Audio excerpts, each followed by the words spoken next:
1101. That's 901-406-1101. Grab that pen. 901-406-1101. I buy houses.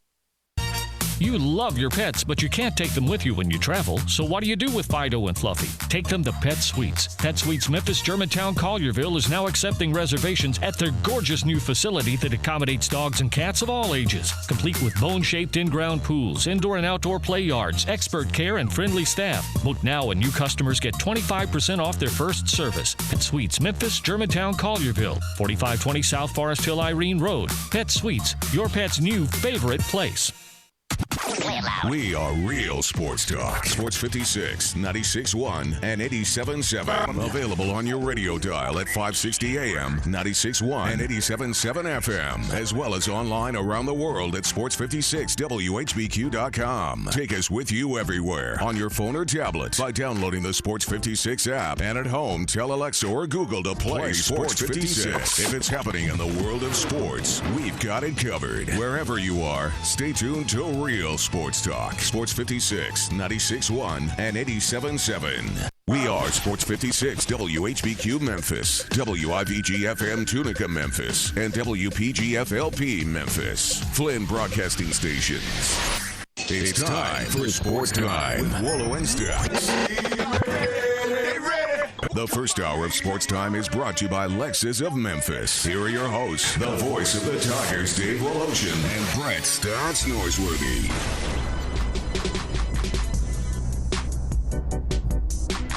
"20 hours away. We're almost here. Holy smokes.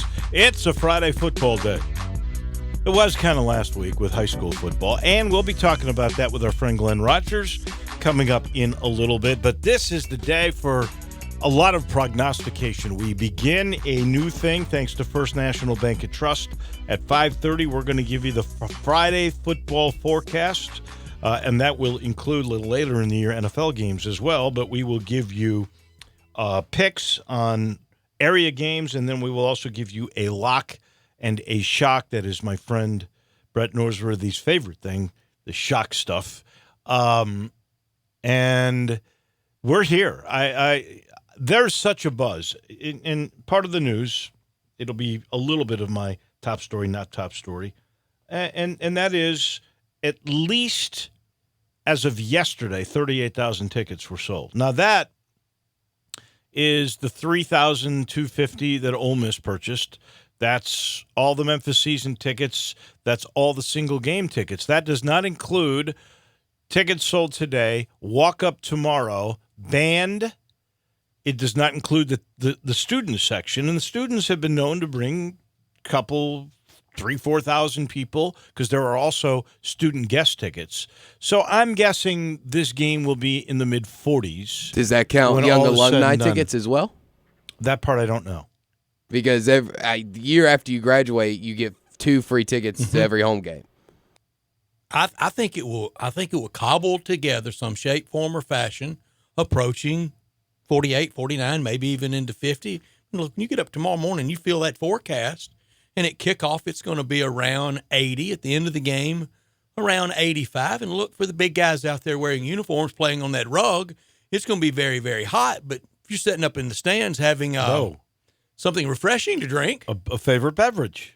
No. And I think we're going to get 45. Yeah, I think so, too. And I saw Steve Macy, our friend Steve Macy, send out this tweet a little bit ago of the rundown for tomorrow schedule-wise, and this is it. Here's the timeline. 6:30, parking lots open for season pass holders. 8 o'clock, Tiger Lane opens. General ticket sales will call open. General ticket sales at Gate 3 at that time. 8:30, Tiger Walk. Says weather permitting. It'll be permitting tomorrow.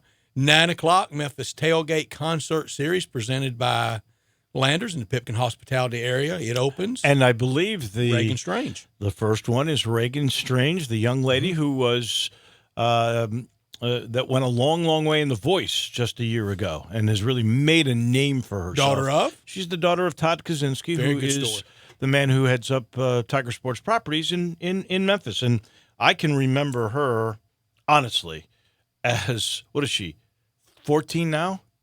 I think she sang the anthem when she was 11 years old. Well, she knocked it out at the American Athletic Conference Sunday final doing that anthem this year, too. But she did it when she was like, I'll never forget this. She's like 11 years old, and I'd seen her come to the game with her father many, many a time, and her mother's delightful too.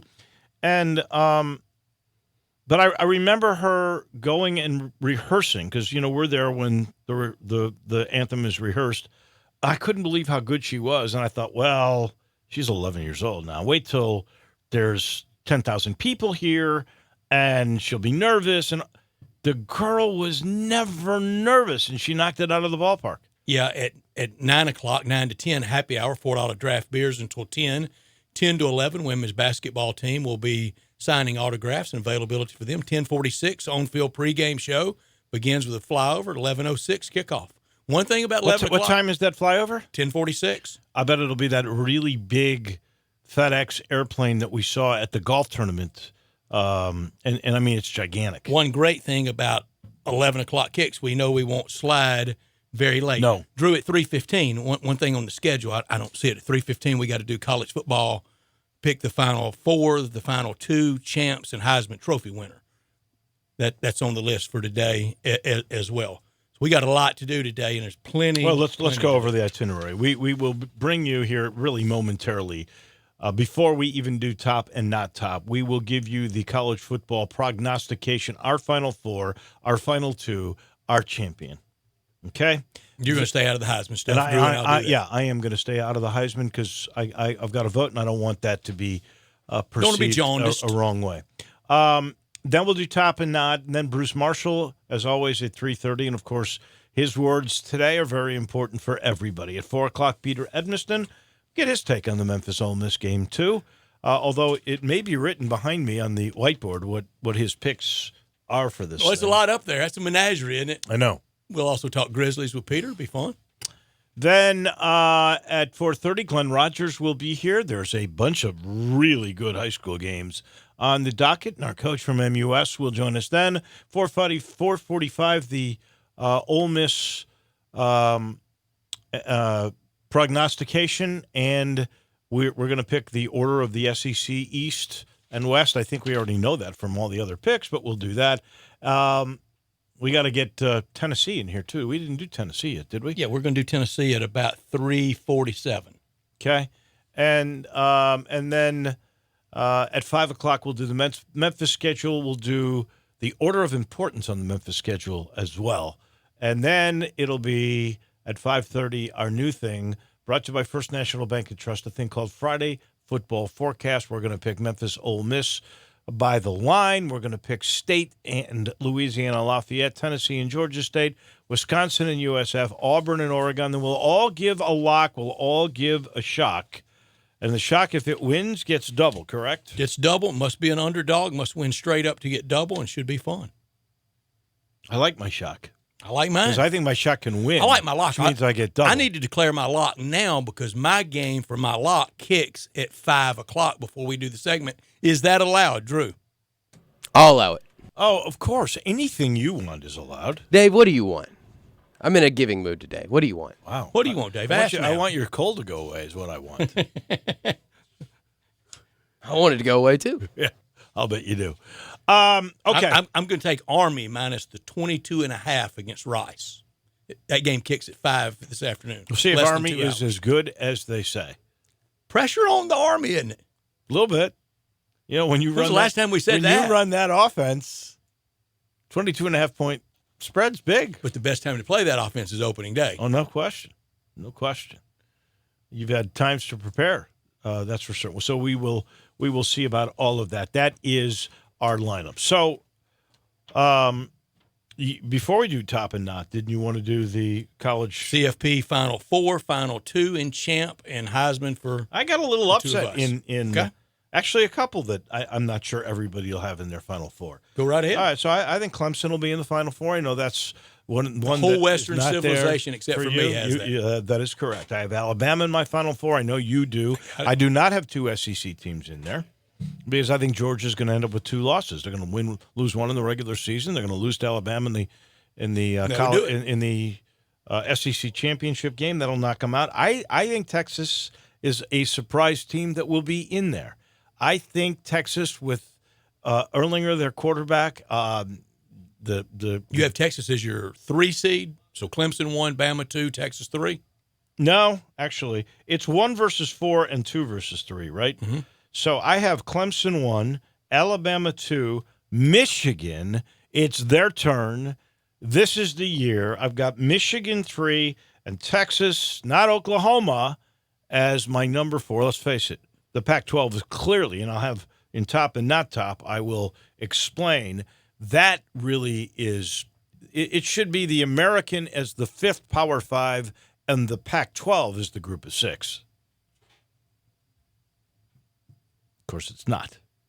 But anyway. Oh, so then I've got Clemson and Alabama winning, and I've got Alabama in their Part 5. Their last, yeah. Part 5. That a lot of people have that. My college football playoff goes Bama the 1 seed, 13-0 come playoff time. The 2 seed, 13-0 from the Big Ten, champions of the Big Ten, and winners at the Big House, Ohio State. Ryan Day doing the first-year thing like Lincoln Riley almost did, kind of did. 3, Georgia, undefeated but losing to Bama in the SEC championship game and sliding to the 3 seed. My 4th seed from the conference you say is actually the 6th best conference. You've got Washington? Washington Huskies with Jacob Eason, the Heisman runner-up, to Jake Fromm, my Heisman winner, Jake Fromm. And in the playoffs, Bama over Washington, Georgia upsets Ohio State, and then revenging the loss in the SEC championship game, Georgia defeating Bama, and for the first time since 1980, the Georgia Bulldogs national champions, and for the first time since 1982, Georgia will have a Heisman Trophy winner, Herschel Walker in 82, Jake Fromm this year. And after Auburn went undefeated in 2010, I said nobody from the SEC would ever go undefeated again. Bama couldn't last year. If that team couldn't, this one sure can't. Georgia, your national champs. Drew? I'm pretty vanilla as far as it goes. I mean, don't even have Texas or any type of upsets, really. Alabama has been my number 1 seed, Clemson 2, Ohio State 3, OU at 4. Then in the college football playoff, I messed it up. I got OU 3, Ohio State 4. I've got Alabama over Ohio State, OU over Clemson, Bama over Oklahoma in the national championship. So both of y'all with Bama. And Both of us with Bama. And me with Georgia. And you with a repeat of the SEC championship game in the championship game. Can you imagine that consternation? Your Heisman winner? Once again, going to stay vanilla, Trevor Lawrence. Why not? Why He didn't not? play great last night, but he didn't Played have to. okay. He played okay. He did. And they made it look easy. Tell you who made it look easy was UCF. Oh, my goodness, what they did. Yeah, it was against Florida A&M, too. I understand that. 72 points. You know, that is their 27th straight game that they've put a minimum of 30 points on the board. 27 straight games where they've put 30 up. That's some kind in the of AAC, backlash against UCF doing that to a lot of teams. Is there any? beating up somebody by 72. Yeah. I'll be honest with you. AAC had a great I night hardly last night. watched that game. I didn't watch you play. Oh, I did. I watched a little bit of it, but I was really locked into the Cincinnati and the UCLA game. I thought Tulane looked great. I see. I couldn't even see Tulane. Where'd you find Tulane? Phone. On your phone. On ESPN3. Okay. I thought they were so well prepared. In Florida National, I don't want to make them more than they are. I mean, I don't want to turn them into Florida, but they're well coached and a lot of returning players. And Tulane took them apart. I'm waiting to see if Tulane will be that way the whole time. We shall see. In the meantime, I know we get to the top and not coming up here in a second. Coming up after I tell you about Lexus of Memphis, our title and presenting sponsor of this hour. Thank you so much, Lexus, 2600 Ridgeway, online at lexusofmemphis.com. Give them a call at 901-362-8833. Great offers on all 2019 models, 2020s, starting to roll in. If you've ever thought I'd look great in a Lexus, well, guess what? Lexus of Memphis thinks you would look great in a Lexus too. Lexus of Memphis offering the golden opportunity, late August into September sale. Driving luxury and confidence knowing that every new Lexus comes with complimentary first and second maintenance services. Stop by today at Lexus of Memphis at 2600 Ridgeway and put yourself in the driver's seat of an all-new 2019 flagship LS500, and you will be looking and driving great. Lexus of Memphis, the highest standards in the industry. When you purchase a Lexus, you get top-of-the-line engineering and design that makes for the luxury driving experience. Online at lexusofmemphis.com, 362-8833. Experience amazing at Lexus of Memphis. Top story of the day. And that is the American Athletic Conference. They are hot, ladies and gentlemen. Last night, they won every game they played. Even UConn was a winner, barely, over Wagner. I was pulling for the Wags. The Cincinnati domination of UCLA, and Cincinnati's defense is pretty good, or maybe UCLA is just awful. And I got to tell you, Chip Kelly does some really questionable things. He had a field goal to make it a one-score game on a fourth down. He's certified genius, Dave. If you don't believe it, just ask him. Well, maybe a mad genius, because I think he's nuts. I don't know how you pass up points when you got about 4.5, 5 minutes left, and you've got a chip shot field goal, but a 4th and 3. You've got to score a field goal at some point to tie the game. I mean, you got to take those points, and then you know that you're playing for a touchdown after that. It's a 2-score game. You got to do that. Just crazy things. That, by the way, and this is why I say that the AAC is the 5th power conference and that the Pac-12 is the G6 or P6. That's the 5th straight game by an American Athletic Conference team over the Pac-12. 5 in a row. My top story is we're down to the hour and minute kickoff countdown for kickoff tomorrow at 11:06 at the Liberty Bowl. I almost pulled what you said you did the other day. The Liberty Bowl Stadium tomorrow at 11:06. I love 11 o'clock game because you know you don't get any slide factor. Looks like we're not going to have any weather factor. But why 06? Come on. Throw it from the studio out to the stadium a little faster. Let's kick this thing off and everybody's ready. I can wait those 6 minutes. Big crowd, hopefully real big crowd. And sadly, it's going to be the last time for at least a little while. And a full house, I think, would move administrators on both sides to recognizing this game needs to be played, and the most perfect place on the schedule for this rivalry is opening day. Tomorrow should be fun. I'm echo your thoughts. I did miss one top story. If you don't mind, indulge me here. Drew, should we? I'm in a giving mood. I'll allow it. I told him that's your one. You just wasted it. Hey, Dave, you got to know when. Come to on, use Dave. it, No. I give one wish, not I would 3. have voted no, Drew. Do you want to rethink it a little bit? Should you let him? I mean, do you want that to be your one wish of the day? Oh, yeah. The one thing Absolutely. I give you? All right, that's fine. Isn't the flaw in the Aladdin thing, the 3 wishes? Like the first wish, $1 billion. Second wish, Live forever. To live the life of Hugh Hefner. Third wish should be like 10 more wishes, shouldn't it? Yeah, exactly. I think that's in the fine print. I don't think you're allowed to do that. Is like in our fine print on repeat winners? Here it is. I believe, even at this very moment, the St. Louis Cardinal magic number is still 29. It's been stuck on it a while. I believe it's going to stay there until tonight because we're in the middle of the 6th, and the Cubs are on top of the Brewers 5-0. This is the week we get rid of the Brewers in discussion, don't you think? What I think Cardinals so. did early in the week. Looks like But you know what? The Cardinals play the Brewers a bunch more. They sure At do. least 7 games. 29 is a big number in Cardinal history with Chris Carpenter, but we don't want to see it all week. It's been out there for a while. My not top story was... That was still my top story. Oh, I'm sorry. We have to tell you... Not top story of the day. You can give it first. You're chomping at the bit. I thought last night was a great night from the AAC. Dave, you can show your text at 10. You did. What time? Great night for the AAC. Now tonight, much tougher. But what if? And then we're not counting on Tulsa against Michigan State, are we? But we can kind of South Florida at home against Wisconsin, can't we? We've got that in our picks a little bit later, so we don't do say anything. We do have that in our picks. But if Tulsa was just representative, just respectable against Michigan State, okay, fine. What, 34-17, something like that? That'd be fine, wouldn't it?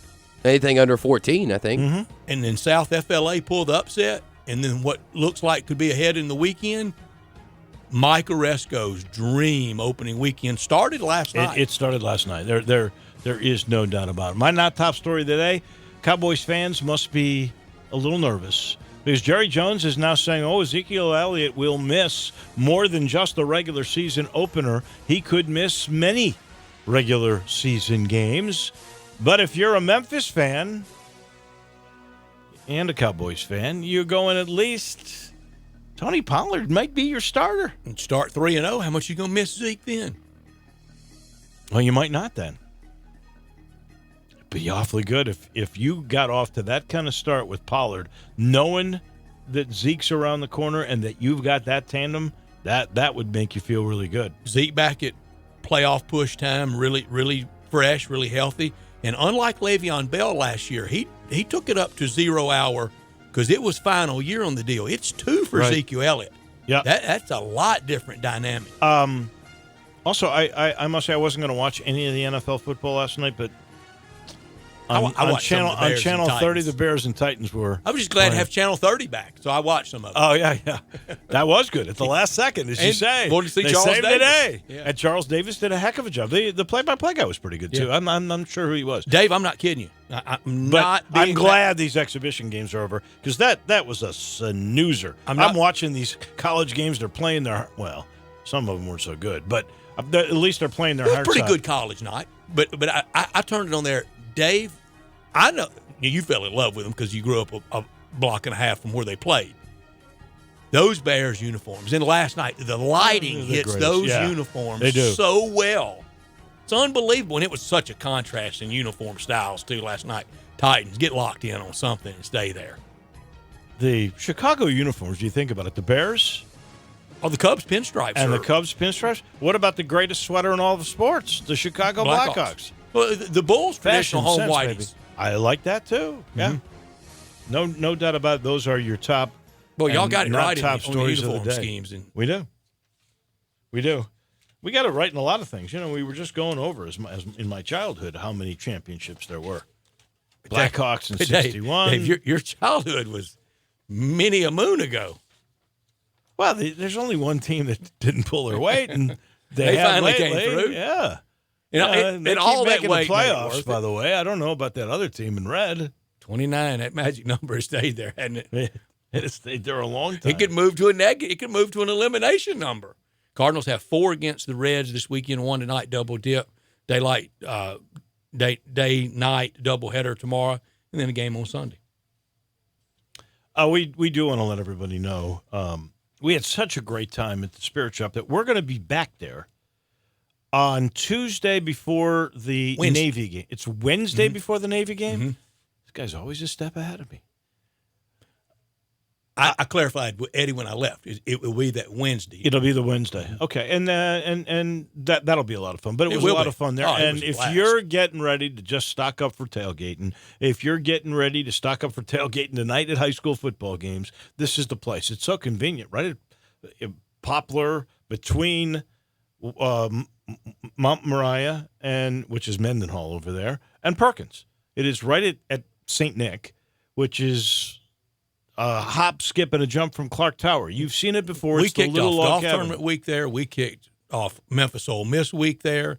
We will have Memphis Navy game there.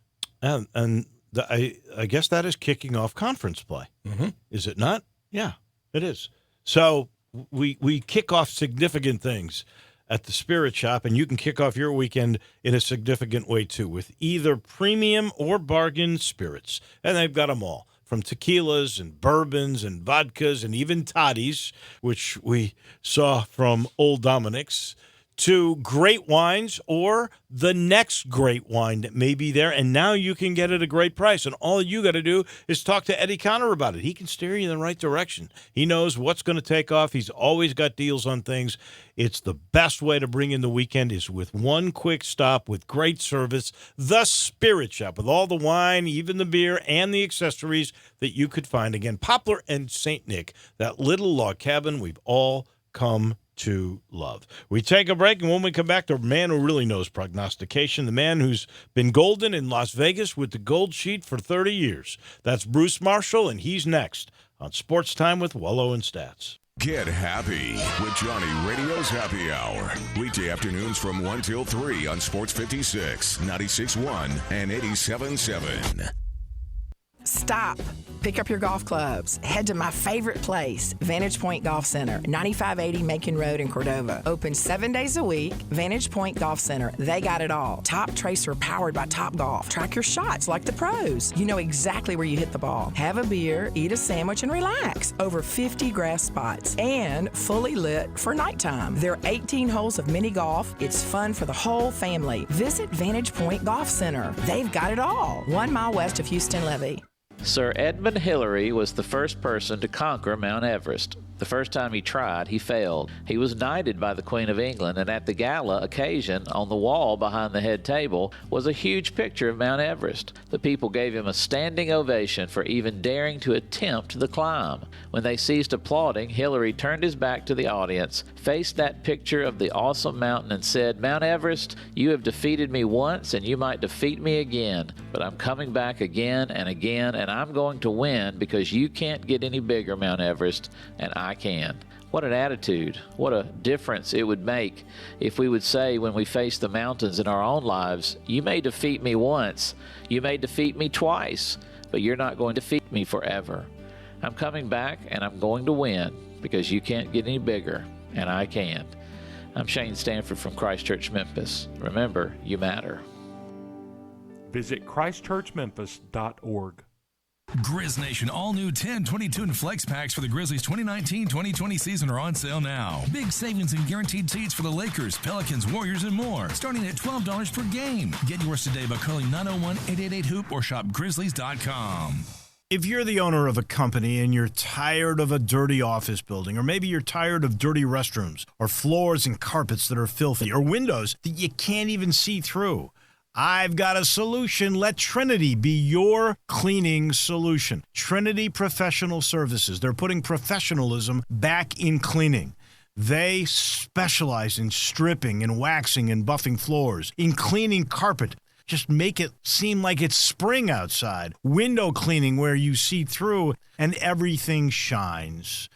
Commercial janitorial services specializing in final construction cleaning. Hey, the people that own this company, they are big construction people. They know what needs to be done. So if you would like it done the right way, call Todd Pope or Tommy Ferrari, the former Tiger quarterback, at 833-6773. 833-6773. It's Trinity. They're your cleaning solution.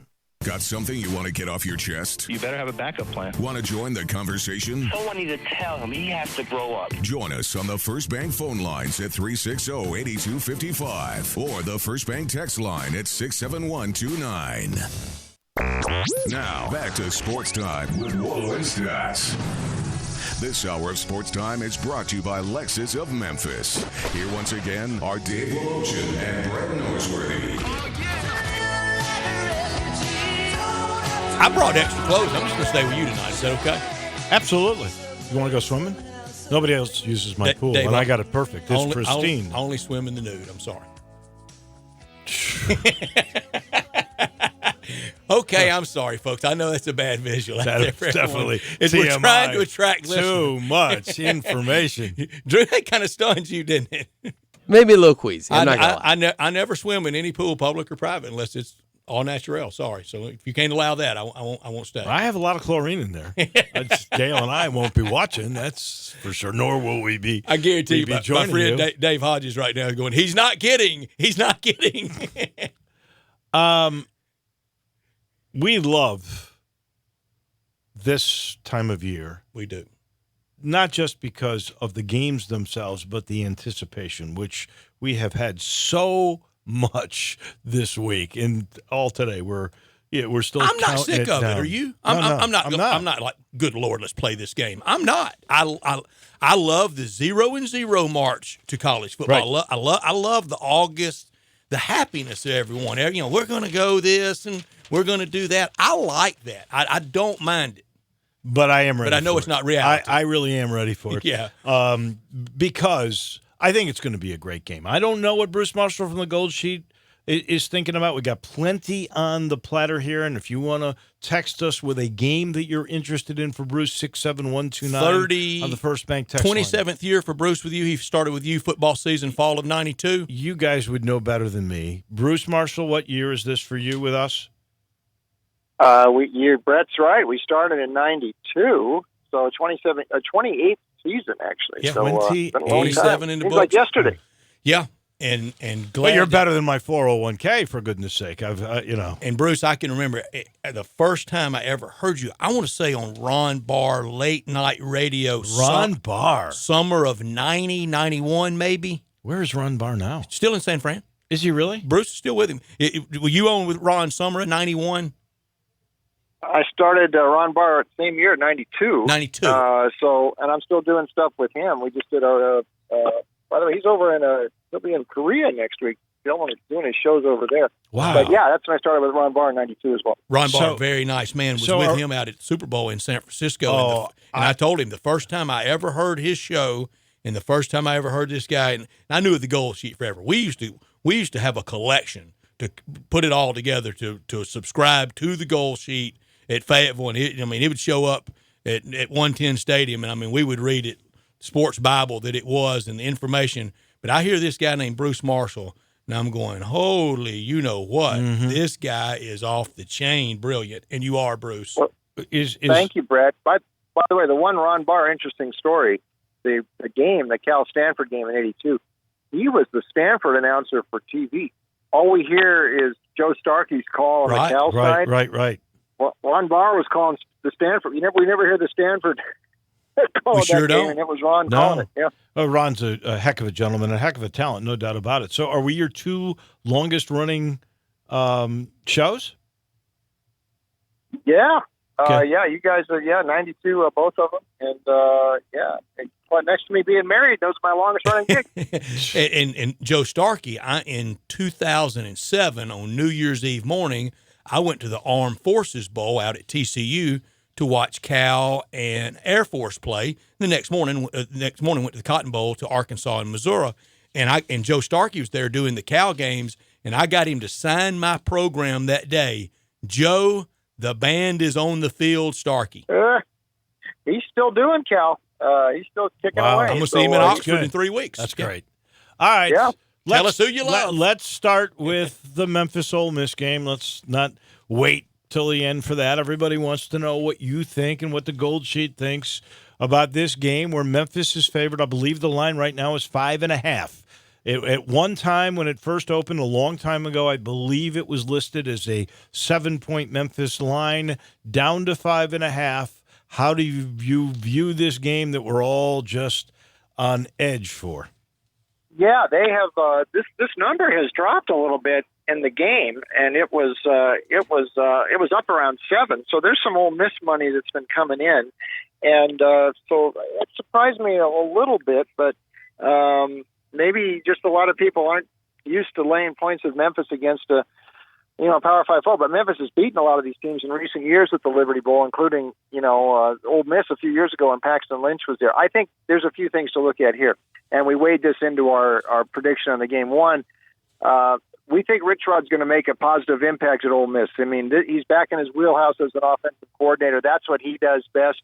They've changed the offense from a year ago when Longo was there and Tumley was the quarterback. We'll see if Matt Corral can handle it, but Rich Rod's got a very good track record. 2, Mike McIntyre should be a step-up coordinating the Ole Miss defense.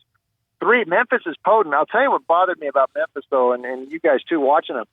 Last year, that defense, they coughed up more leads down the stretch than the Mets bullpen did the first half of the season. I mean, that wasn't the bowl game against Wake Forest, the UCF game. Yep. Memphis was well ahead in those games, and they should have won both of them, and that defense just coughed it up. So we stuck our necks out a bit here, and we made Ole Miss the pick in the Gold Sheet, 34-30. That's actually a Gold Sheet key release tomorrow at Liberty Bowl. How big a debate? It had to be an overwhelming victory for them to be a key release. Yeah, it was, and that was one actually. Gary gets one of these, and that was the one he liked a lot, and I didn't argue with him. So that sounded like a decent, the argument's there for Ole Miss. Now we're in week one. Sometimes you have to make a stand on some of these things, and before the evidence is in, and it's a little bit risky always. But we're going to take a lead here with Ole Miss, and if they look good here, I wouldn't be surprised if we come back with them against Arkansas next week. So this is an interesting first couple of weeks, and Matt Luke, give him credit for making these hires on his staff like that. I think they might make a difference. We'll find out. Chapter 1 tomorrow at Liberty Bowl. It is interesting that you do mention that there's a change in both coordinators on the Ole Miss and Matt Luke side. You did not mention that there is a change in both coordinators on the Memphis side. The offensive side not as important because we all know, like Gus Malzahn, like Steve Spurrier before him, the guy that's making the calls is the head coach, and that's Mike Norvell. But defensively, Adam Fuller's come in. He's changed the scheme. And, the hope is that you're not going to give up those big leads like you did a year ago. Yes. And he took Chris Ball's place on defense, and they're hoping, and Coach Norvell, made those adjustments there. And, new on the offensive side, Tim Dillingham, one of, Gus's guys out, and Mike Johnson Silverfield in. But Norvell is a very progressive coach. I think Ole Miss might be a surprise team to watch here this year. So we're kind of banking on that angle with the Rebels, and we'll see if Whitlock makes a difference. But he's pretty accomplished in his role there, so I think that's why we lean to the Rebels a little bit here. In these first 2 weeks for Ole Miss is kind of all in. Some games tonight. Anything grab you tonight? Does Rice at Army? Does Wisconsin at South Florida? Even Utah State at Wake Forest? At the Manning Passing Academy, the Utah State quarterback was arguably top 3 or 4 down there. Yeah, Jordan Love they like. Gary Anderson, Back to the Future, he had been at Utah State and had resurrected that program. After 2012, he moved to Wisconsin, then to Oregon State. But his successor was Matt Wells, who kept the same terminology and everything. And Wells is now at Lubbock. He took most of his staff with him. But it's not as much of a transition with Anderson going back there because they're running some of the same stuff as when he was there. The game I'm looking at tonight, though, is Colorado and Colorado State. I think Mike Bobo's in some real trouble at Colorado State. They really fell off the map last year. I don't know how they beat Arkansas, but they only won 2 other games. Defense was bad, and Colorado went through them like a hot knife through butter. I don't know about this Mel Tucker hire, how that's going to work. I think Colorado took a real stab here to try to make something work and do something different. But Laviska Shenault went absolutely nuts in this game last year, 211 yards worth of receiving. Like I said, Colorado was moving all night in that game, and the number, it's still under 2 touchdowns. They're playing this in Denver. I think CU wins. I think Bobo might lose his job at the end of this year because they have gone in the wrong direction, 5-14 their last 19 against the spread. Colorado, pretty strong pick for us tonight in Denver. Okay. Give us what you think, though, with this Wisconsin game tonight, because everybody who's a AAC fan, and the AAC won every game last night, is going to be thinking about South Florida. We're going to get to see if Charlie Strong can really make something happen this year. A lot of people think they could win the Eastern Division, and here's Wisconsin, which some people think could be a big factor in the Big Ten. How do you view this game? It is interesting. It's actually more interesting from that perspective than Colorado State, because both these teams could do something. I think at USF, they're really wondering what happened down the stretch last year. Well, if you look at the schedule, it got tougher, and they really fell apart down the stretch. And there's some questions about Charlie, if he can get this thing back up to the level they might have been at for a brief period when Jim Leavitt was there. I don't know, but they do like Barnett's been there. They think the offense might be able to do some business tonight against Wisconsin's defense, which slipped. That was the worst Wisconsin defense we'd seen in almost a decade last year. I don't think they're going to miss Alex Hornibrook. In fact, Florida State's not starting him this week. He transferred out of Madison. I think Cohn would have won the job even if Hornibrook stayed. Jonathan Taylor is probably number 3 consensus in the Heisman race behind Tiger Lavoie and Trevor Lawrence. But I think this is a lot of points made for Wisconsin to lay in a kind of an odd sort of a trip down to Tampa here. So we took a 28-21 Badgers win, maybe not cover. But we'll find out about Charlie's team. I'll tell you, if they get boat raced here tonight, though, like they were down the stretch last year, there's some red flags up in Tampa that this thing isn't going the direction. So South Florida plus the points, but Whiskey with the win. Mm-hmm. Yeah. All right, yeah. In the SEC tomorrow, what's one or two of your favorite games? Toledo and Kentucky very early. We've already gone over Ole Miss and Memphis. State and Lou Lafayette down at the Superdome very early, and then Duke and Alabama and South Carolina and North Carolina in the afternoon window, including Tennessee and Georgia State in that afternoon. Yeah, I'm going to make a case for Toledo in this game against Kentucky, although before I do that, I have to say something about Mark Stoops and the job he's done there. I don't think they're going to fall off the map this year, although they lost some key players, including Benny Snell, including Josh Allen, first-round pick, off that defense. Listen, how many times – you check back how many times Kentucky won 10 games in a year. I think in our lifetime it just happened in 77, the Frank Hersey team, and that team was on probation. A few years ago at Hoover, I asked Mark Stoops about where he recruits outside of Kentucky, and he said we go up into Ohio, and that's about it. We sometimes get some kids from there who want to come down and play in the SEC. You look at that Kentucky roster now.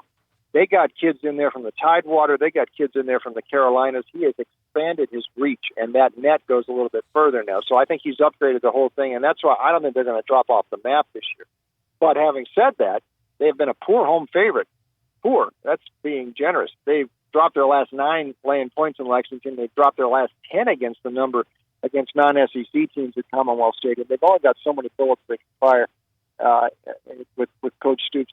And Toledo's not bad. They scored 50 or more 6 times last year. Both their quarterbacks are back. Jason Candle is probably the next quarterback, next coach to move up out of the MAC, especially since his predecessor, Matt Campbell's done so well at Iowa State.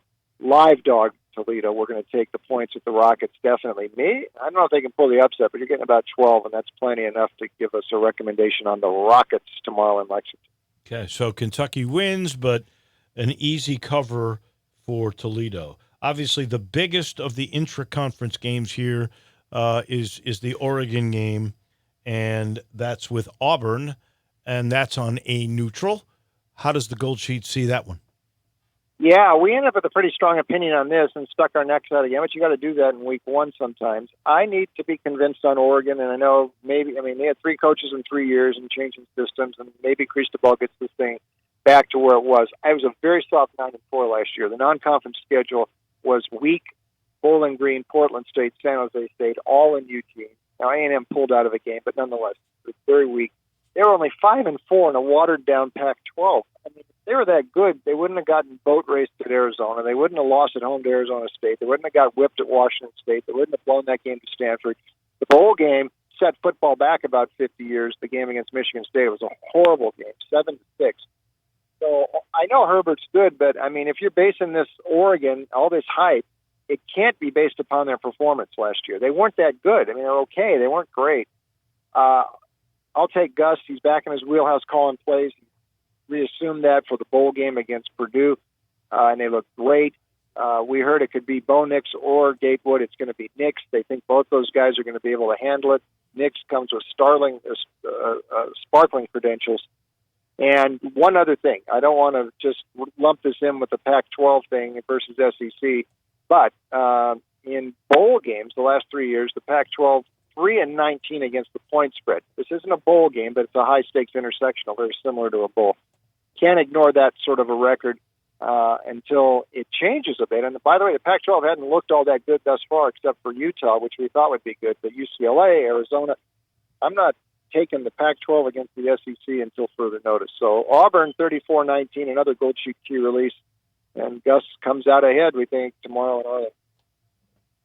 Okay, I don't know why, because after I watched UCLA last night against Cincinnati, by the way, Bruce, just for your own knowledge here, that's the 5th straight win by the AAC over the Pac-12. 5th. Yep. Maybe they should be the Power 5 and the Pac-12 should be the P6. The AAC is better than the Pac-12, so I think they should be. I totally believe that right now. One other interesting one, Missouri, I think is a really good team, is giving away on the road. On the road at Wyoming, and they're giving away 17.5, and there's elevation that comes into play here. How do you view that one? Yeah, I mean, Missouri's going to think it's playing on the moon here. I mean, go to Laramie. It's hard to get there in the first place. It's 7,200 feet. It's brown around there. Not many trees, and it's a different odd place to be. It's like being in the Twilight Zone. Plus the fact,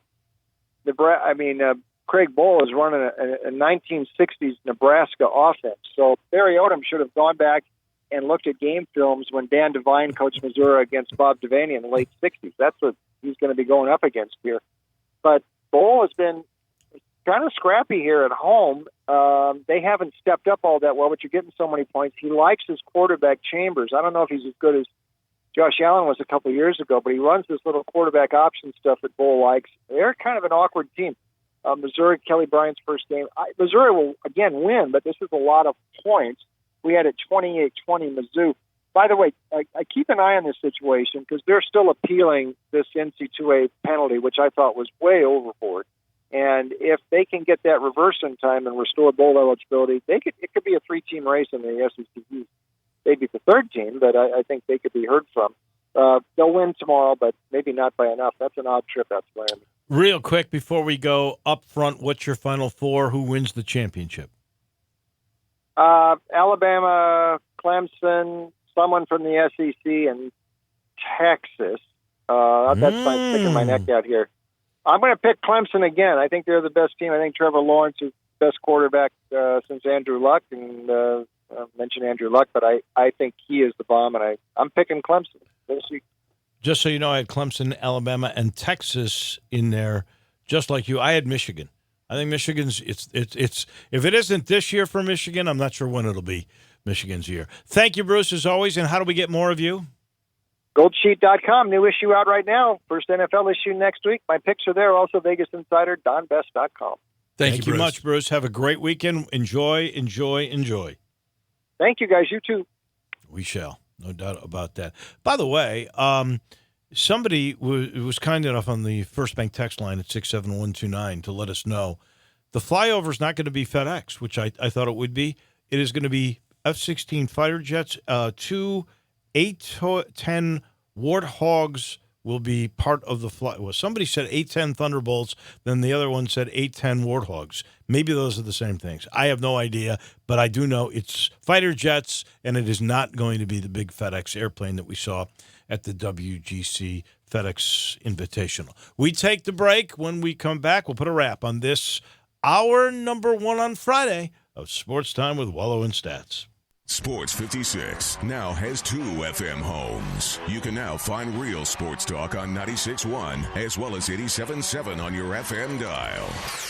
Tee it up at Edwin Watts Golf Shops this Labor Day weekend for the trade-in, trade-up sale. Trade in your golf balls and get $3 towards a new dozen. Trade in your shoes and get $10 towards a new pair. Trade in your golf bag and get $25 towards a new one. And get a 50% bonus trade-in on your old clubs. And remember, be sure and check out the new T-Series irons from Titleist. It's all happening now through Labor Day at Edwin Watts Golf Shops, home of the 90-day satisfaction guarantee. Edwin Watts Golf Shops, serving golfers since 1968. Levi's and Kohl's say welcome back. Back to school, back to friends, and most of all, back to big savings. Because right now, you can score 40% off men's and women's Levi's jeans. That's right, 40% off. But you better hustle. These savings won't last. So get to your nearest Kohl's store or Kohls.com today and get the Levi's you love for less. Offers and coupons do not apply to Levi's.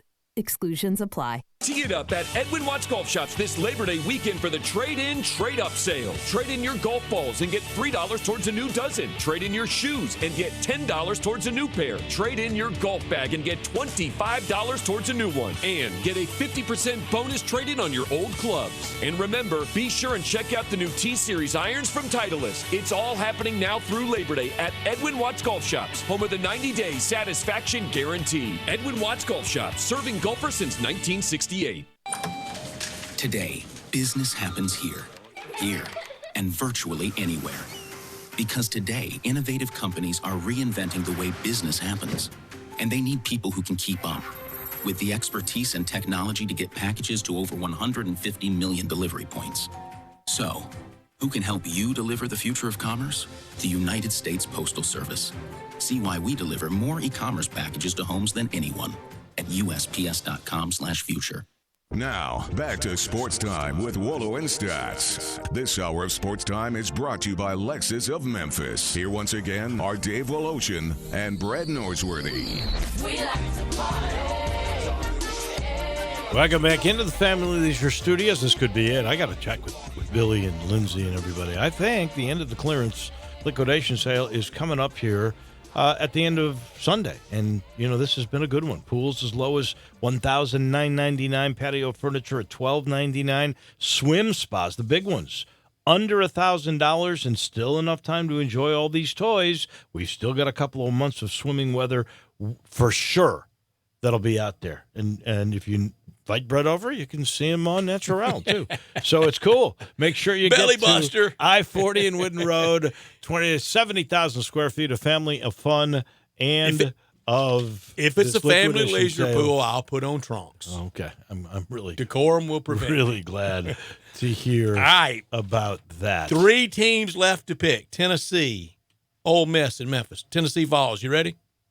Yes. Go first. All right. They're going to beat Georgia State at home. They're going to lose to BYU. That's a big game, but I think they're going to lose that game. I think they will beat Chattanooga for sure, lose in Gainesville, lose in after a bye week to Georgia. They will beat Mississippi State. They will lose to Alabama. They will beat South Carolina at home, beat UAB, lose to Kentucky and Lexington, lose to Missouri, but win a game they've got to have at home against Vandy, a little revenge, and just enough to get into the bowl scene. 6-6 and 3-5. Drew?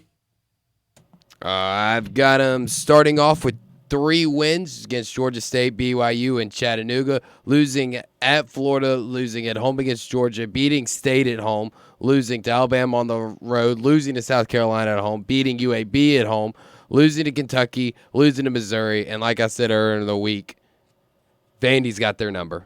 Keeps the streak going. They lose 5-7, 1-7 in conference. 5-7. Year 2 for Jeremy Pruitt. Really not much better, according to Drew. I'm with you on the opener, Georgia State. In fact, we're going to pick that later. I think it's one of the locks of the weekend. I think Tennessee will crush Georgia State. Week 2 against BYU. Tennessee wins that game at Neyland Stadium. They win against Chattanooga. They win it. They lose against Florida. They lose against Florida 3-1. Lose to Georgia 3-2. And then in a tough game, I said it yesterday when we picked State, really tough one for me to pick. I'm going to go with Tennessee because they're at home.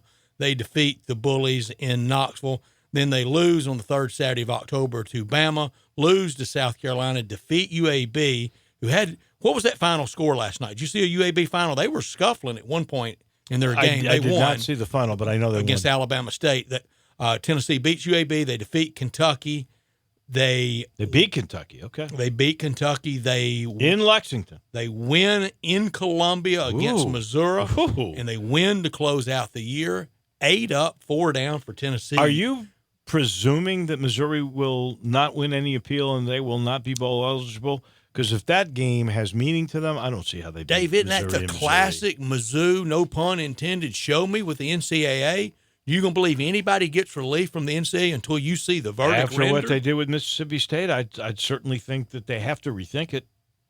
It's the same thing. I see no difference. But, Dave, historically with NCAA, is there ever dot-to-dot nexus that you can connect? Probably not, which is the sad part about it. I mean, and that's why it has all the knocks that it has. I think it was one day while you were away. If Mizzou doesn't win this case, if they don't win this case, then why would you ever spend all that money lawyering up and going through the headlines of fighting the NCAA? Because any headline, so-and-so school dealing with NCAA, you know what everybody thinks? Cheater, cash, money, clothes, everything. Cheater. I would not have thought they would win this appeal, honestly, until the verdict that was rendered for Mississippi State. Tennessee 8-4, 4-4 in the league. 8-4. Mm-hmm. Wow, that would be a heck of a turnaround for Jeremy Pruitt, and they would be doing all kinds Speaking of Jeremy Pruitt, I know cartwheels there. I know they would go to a bowl better than the AutoZone Liberty Bowl if they won that. I don't know. They could. If they win 8 games. Arkansas came here at 8-4. Mizzou was 8-4 last year. Coming to AutoZone Liberty Bowl. I hope they should. I would love it for them to come. I don't know if you've heard the story, and you've cracked on, and he knows sometimes Jeremy Pruitt does not speak the King's English. No, it bugs me. And they had at Media Day, a young foreign exchange student in that very prestigious Tennessee journalism school asked a question and said, Coach, I'm sorry, but I'm new to the United States. Seriously, I'm new to the United States. I'm still working on my English. Sometimes it's not very good. Jeremy Pruitt said, don't worry about it. Sometimes my English is not very good. So, I thought you were going to say, he said, well, don't use me as an example. Yeah. Yeah, that would be. But he's an old school, tough, hard-nosed son of I think his dad was a football coach. Tough guy. Tough guy. Tough guy. Yep. Good guy. We take a break. We've still got other picks that we will make. We have plenty of time to do all of that. I'll let you know this portion of the show is brought to you by Conway. Conway Services, heating, cooling, plumbing, electric, and, of course, deals for financing. Well, here's the thing.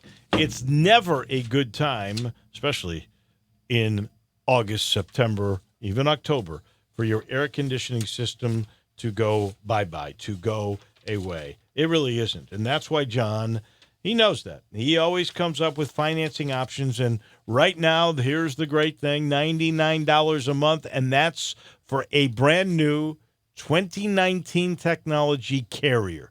You heard me correct. A Carrier air conditioning system for as low as $99 a month. Now, anybody can do that, and you'll love it because your house is cool now and your MLGW bill won't go up. It actually goes down because you're efficient. And John says, I'll give you a 10-year parts warranty. Oh, and I'll give you a free Nest thermostat. Those are the latest and greatest. And, of course, you're going to get the Conway service, award-winning every time. Just make the call, 384-3511, 384-3511. Get the 2019 technology with Conway through Carrier.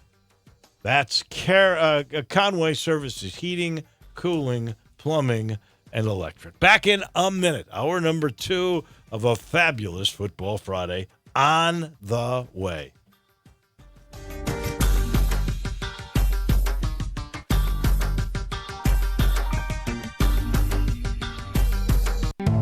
Fall is all about color. So is Vigoro Colored Mulch at the Home Depot. Right now at Labor Day savings of 5 bags for just $10. Vigoro is 100% natural shredded wood with 3 beautiful shades. It beautifies your garden while retaining moisture. And at this low price, it also looks great on your budget. Today is the day for doing with Labor Day savings on Vigoro Mulch, 5 bags, just $10. Now at the Home Depot. More saving, more doing. Selection varies by store.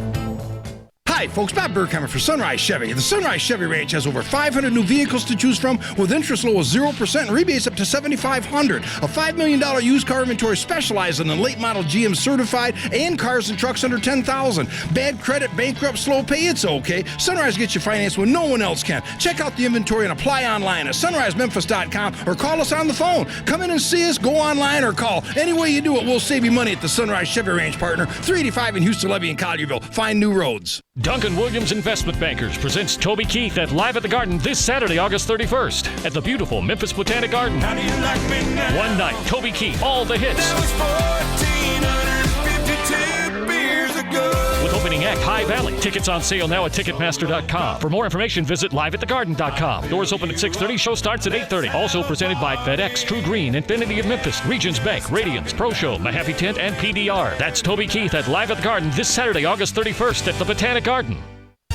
You love your pets, but you can't take them with you when you travel. So what do you do with Fido and Fluffy? Take them to Pet Suites. Pet Suites Memphis, Germantown, Collierville is now accepting reservations at their gorgeous new facility that accommodates dogs and cats of all ages. Complete with bone-shaped in-ground pools, indoor and outdoor play yards, expert care, and friendly staff. Book now and new customers get 25% off their first service. Pet Suites Memphis, Germantown, Collierville, 4520 South Forest Hill Irene Road. Pet Suites, your pet's new favorite place.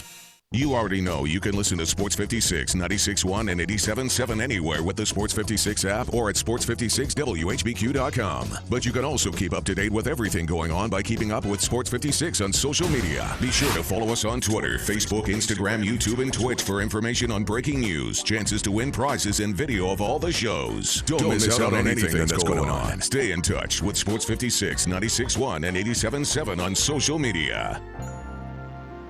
We are Sports 56, WHBQ Memphis, WIVG-FM Tunica Memphis, and WPG-FLP Memphis, Flynn Broadcasting Stations. Now, more of Sports Time with Wolo and Stats. This hour of Sports Time is brought to you by Homer Skelton Hyundai. Here once again are Dave Woloshin and Brad Norsworthy.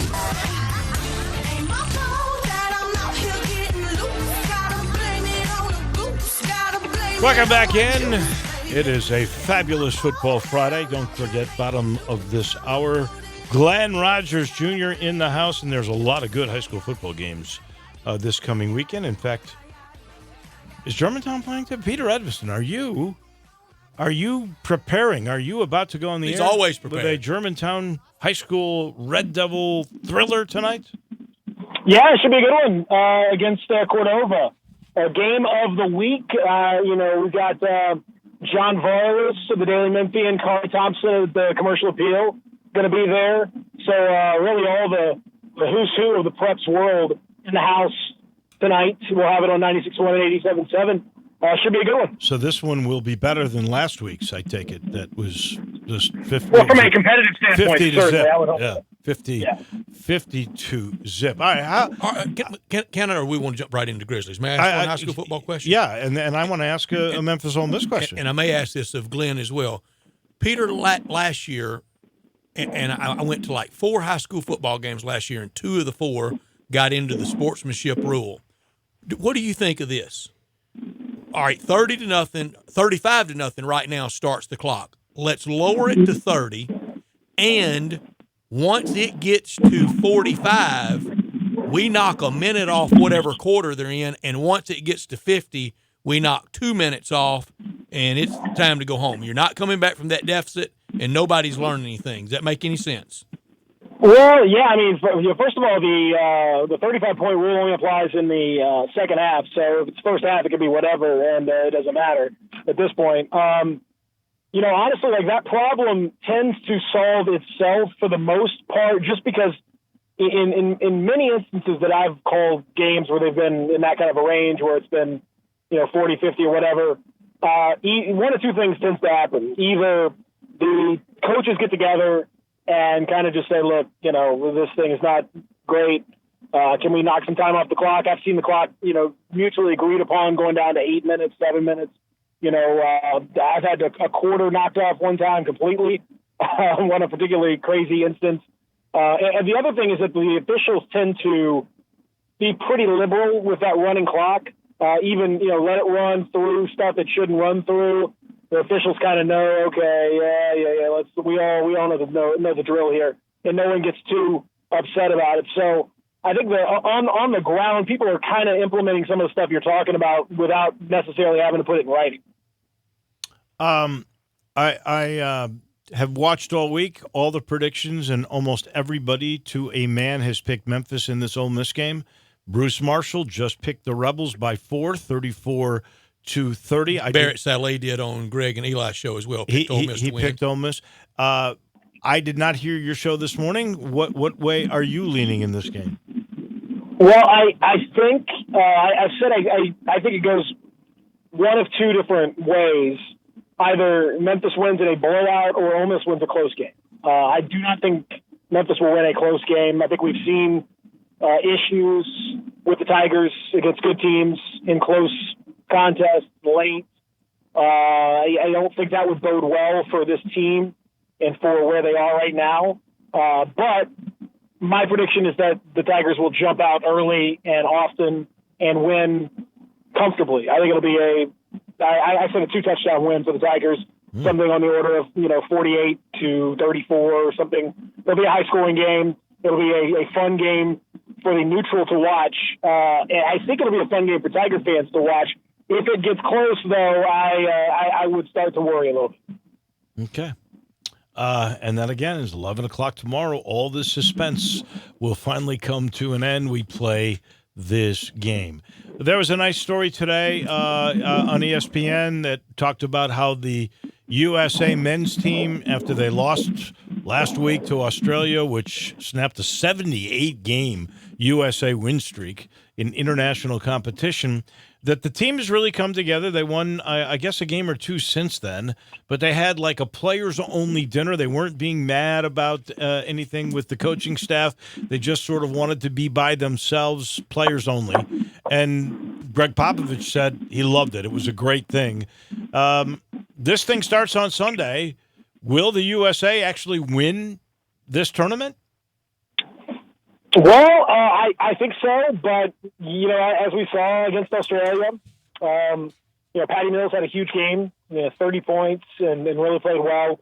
A well-coached team in Australia, and there are certainly weaknesses in this U.S. squad. So there are going to be some really good, really smart teams that have enough talent to cause the U.S. problems. And this is not a group that we're just going to be able to overwhelm with bunches and bunches and waves of talent as we've seen in years past. So I think this is. I would say the U.S. is certainly the favorite. But not by much. I worry a little bit about this one based on what we've seen so far. Yeah, and the upset that occurred, there were some Australian players that are not NBA guys. Now, Patty Mills had that big game. He did, and he can, and he enjoyed doing that to Pop. And I bet Pop didn't mind it too much. But there were some down ballot guys. There were some bench players that are not familiar names. Oh yeah, it's been and you'll see that in this event. I mean, there are a lot of talented players who are just not quite talented enough to play in the NBA on a consistent basis, but are plenty good enough to win a game. I mean, again, I liken this very much to the NCAA tournament, where you'll see a Harold the Show Arsenault against Weber State against Jerry Stackhouse in North Carolina, and that group. Is that guy an NBA player? No, but for one night he was. He was great. For one event, with a well-coached setup in a rules kind of setting that's not necessarily all that familiar, and you see a lot of the NBA guys struggle with the shorter three-point line, with the differing paint rules, with the differing rules about goaltending, stuff like that. You see them really struggle to make that adjustment. Absolutely, you'll see a guy, and here's the other thing: those guys want to make an impression. They want to make a statement. They want to show the world, in this case, literally the world, that they are on that level. And so you get the proverbial best shot every time out. I love any going to have an issue in the group stage, but beyond that, there could be some problems. Peter, I love any Harold the Show Arsenault show, and he did put on a show. And I want to say that was like the last game of the day with the clock hitting zeros, like at about 11:45. Yeah, it was a Thursday in, I think, Boise. I want to say it was Boise, Idaho. It was one of those real late ones, and sometimes weird stuff happens in that little window. But it's to go to the kid that played for Archie Faroukmanesh, who played so well, and it's just like you see guys in these tournaments have a 3, 4, 5 game run sometimes that's just crazy, and the U.S. is not good enough to just overwhelm with LeBron and Anthony Davis and Steph and. We don't have that this time out. We got Kemba, who's good, certainly very good. You got your PJ Tuckers and your Jason Tatums and your Jaylen Browns, and those guys are okay. But against an onslaught, no, not good enough. By the way, the players only dinner. Kemba picked up the tab. 20 players. What kind of tab was it? I don't know, but it was 20 guys. 20 guys. Each guy good for it was like an guys. American chain restaurant, by the way, like a Morton's. I'm making that up, but it was something like Nothing that. wrong with Morton's. 200 a person, 300 a person. For those guys with the wines they brought out, probably 250, 300. My number one travel rule, which is never go to a restaurant in another country or another city that you can go to in your own. I agree. I agree with you. I agree. Don't take sand to the beach. But they did. Which is, you made the point yesterday. This tournament, we don't have LeBron, we don't have KD or Anthony Davis, none of those guys. Will we have those guys for Japan next summer? Absolutely, yeah. I mean, the Olympics are a different deal. Everybody wants that gold medal. No one. I'm not going to say people. They want to win a major international competition, and I think once the thing starts. And we start to see some of the games, and people will get more into it. It's a little bit like the NIT. Once you kind of get into it, you kind of want to win it. I mean, you're already there. It's a good thing to win, but no one is necessarily waking up in the morning saying, "Oh my God, I can't wait to get that NIT winner's medal or winner's trophy or whatever the hell they get for winning the NIT." John Calipari did call it the national championship that he hadn't had yet. I mean, you don't have a lot of NIT parades, and the ones that you do have are, not all that great. But you'd rather win it than not win it. So, go get it. And it's an important competition in its own right. The World Cup is an important competition in its own right. But, just whether it's fair or unfair, it is the NIT perception-wise to the NCAA tournament that is the Olympics. So we are really pretty much September now. We're just, a month away before we really get into this thing? Yeah, less than a month, really. And this is definitely the lull right now. I mean, this is the real lowest of low in terms of NBA season and getting prepped. Everybody's trying to sneak in a little bit of a vacation as much as you can before the season gets going. A lot of guys have been working really, really hard. And the ones that have been working hard are finishing that hard work, but they also want to get away for a little bit because, once training camp starts towards the end of September and 3-4 weeks, that's it for a long, long time. And you don't have any time away. So they're sneaking away right now. Middle August till about, first week of September, Labor Day and a little bit after tends to be the really deadest of dead time in NBA terms. And it is right now too. I'm not sure. Did we talk to you since the deal was done and the Lakers picked up Howard? Yeah. No, I don't think we have not spoken about that. So that's money off the books, right? It is. It is a little bit. Not from a book standpoint. It's not. It won't really change all that much. From an operation standpoint, but purely just paying the money out, the Grizzlies took. It was a really good bit of business, and we've seen the Grizzlies do a lot of good bits of business. This is not one that's going to affect the fans all that much, but it is just one of those that you look at and you say, okay, you took an $8.7 million contract from C.J. Miles, and you turned that into $5.6 million owed to Dwight Howard, and now you've turned that 5.6 into a buyout where he gave back about 2.6 of that to 3. Now there's a set-off provision that is required, so the Grizzlies will have to actually pay $600,000 of that back, and so it'll end up saving them $2 million off of that. But that's about a $5 million savings for that one roster spot that you weren't going to get anything out of anyway, whether it was C.J. Miles or Howard or whoever. So from Robert Parrish' standpoint, that's great. This is a great kind of proof of concept of, hey, these guys, very shrewd, save me some money maybe down the line. When they ask me to plump out a little bit extra, we can do that. There will be real camp battles for roster spots, though, won't it? There certainly could be, Brett. I don't know yet exactly how it's going to shake out. Some of that's going to depend on how long they're willing to hang on to Andre Iguodala.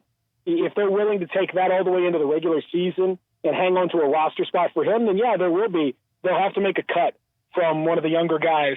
Somebody like Ivan Rabb could be in the mix, and they pushed Rabb's guarantee date back all the way, right before the regular season, so he could be cut without too much consequence financially. He'd probably be the one that I would think is most on the hot seat if they have to make a cut of one of the younger players.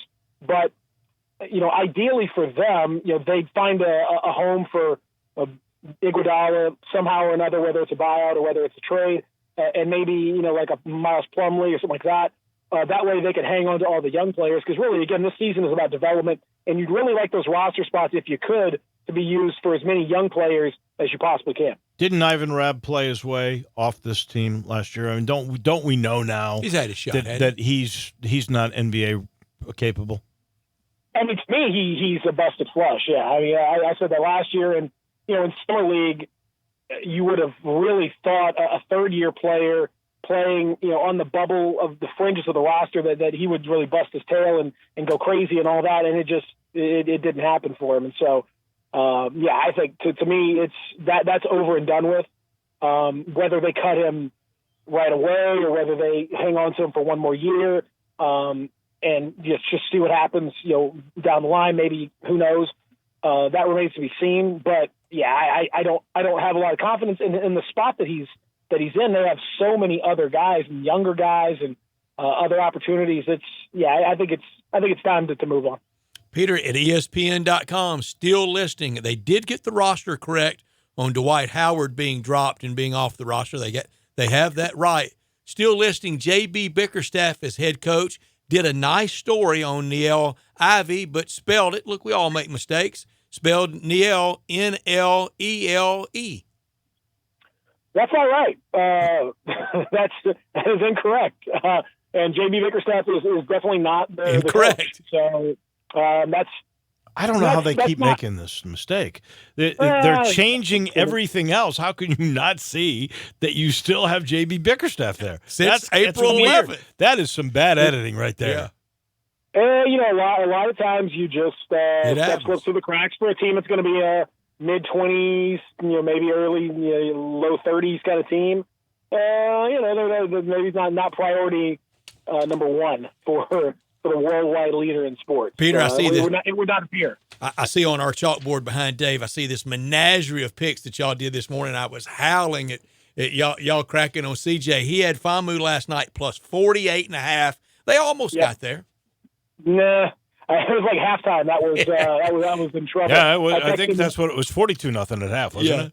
Yeah, I texted him. I know in the third quarter, I can only speak to. In the third quarter, it was 55-0 with 7 minutes left in the third quarter. Because I made sure to text him at that point to say, you're in trouble. But as I told him, and I stick with it, if you're consistent either way, that's great. It's great. If you're consistently bad, beautiful. Bet against them, and that's wonderful.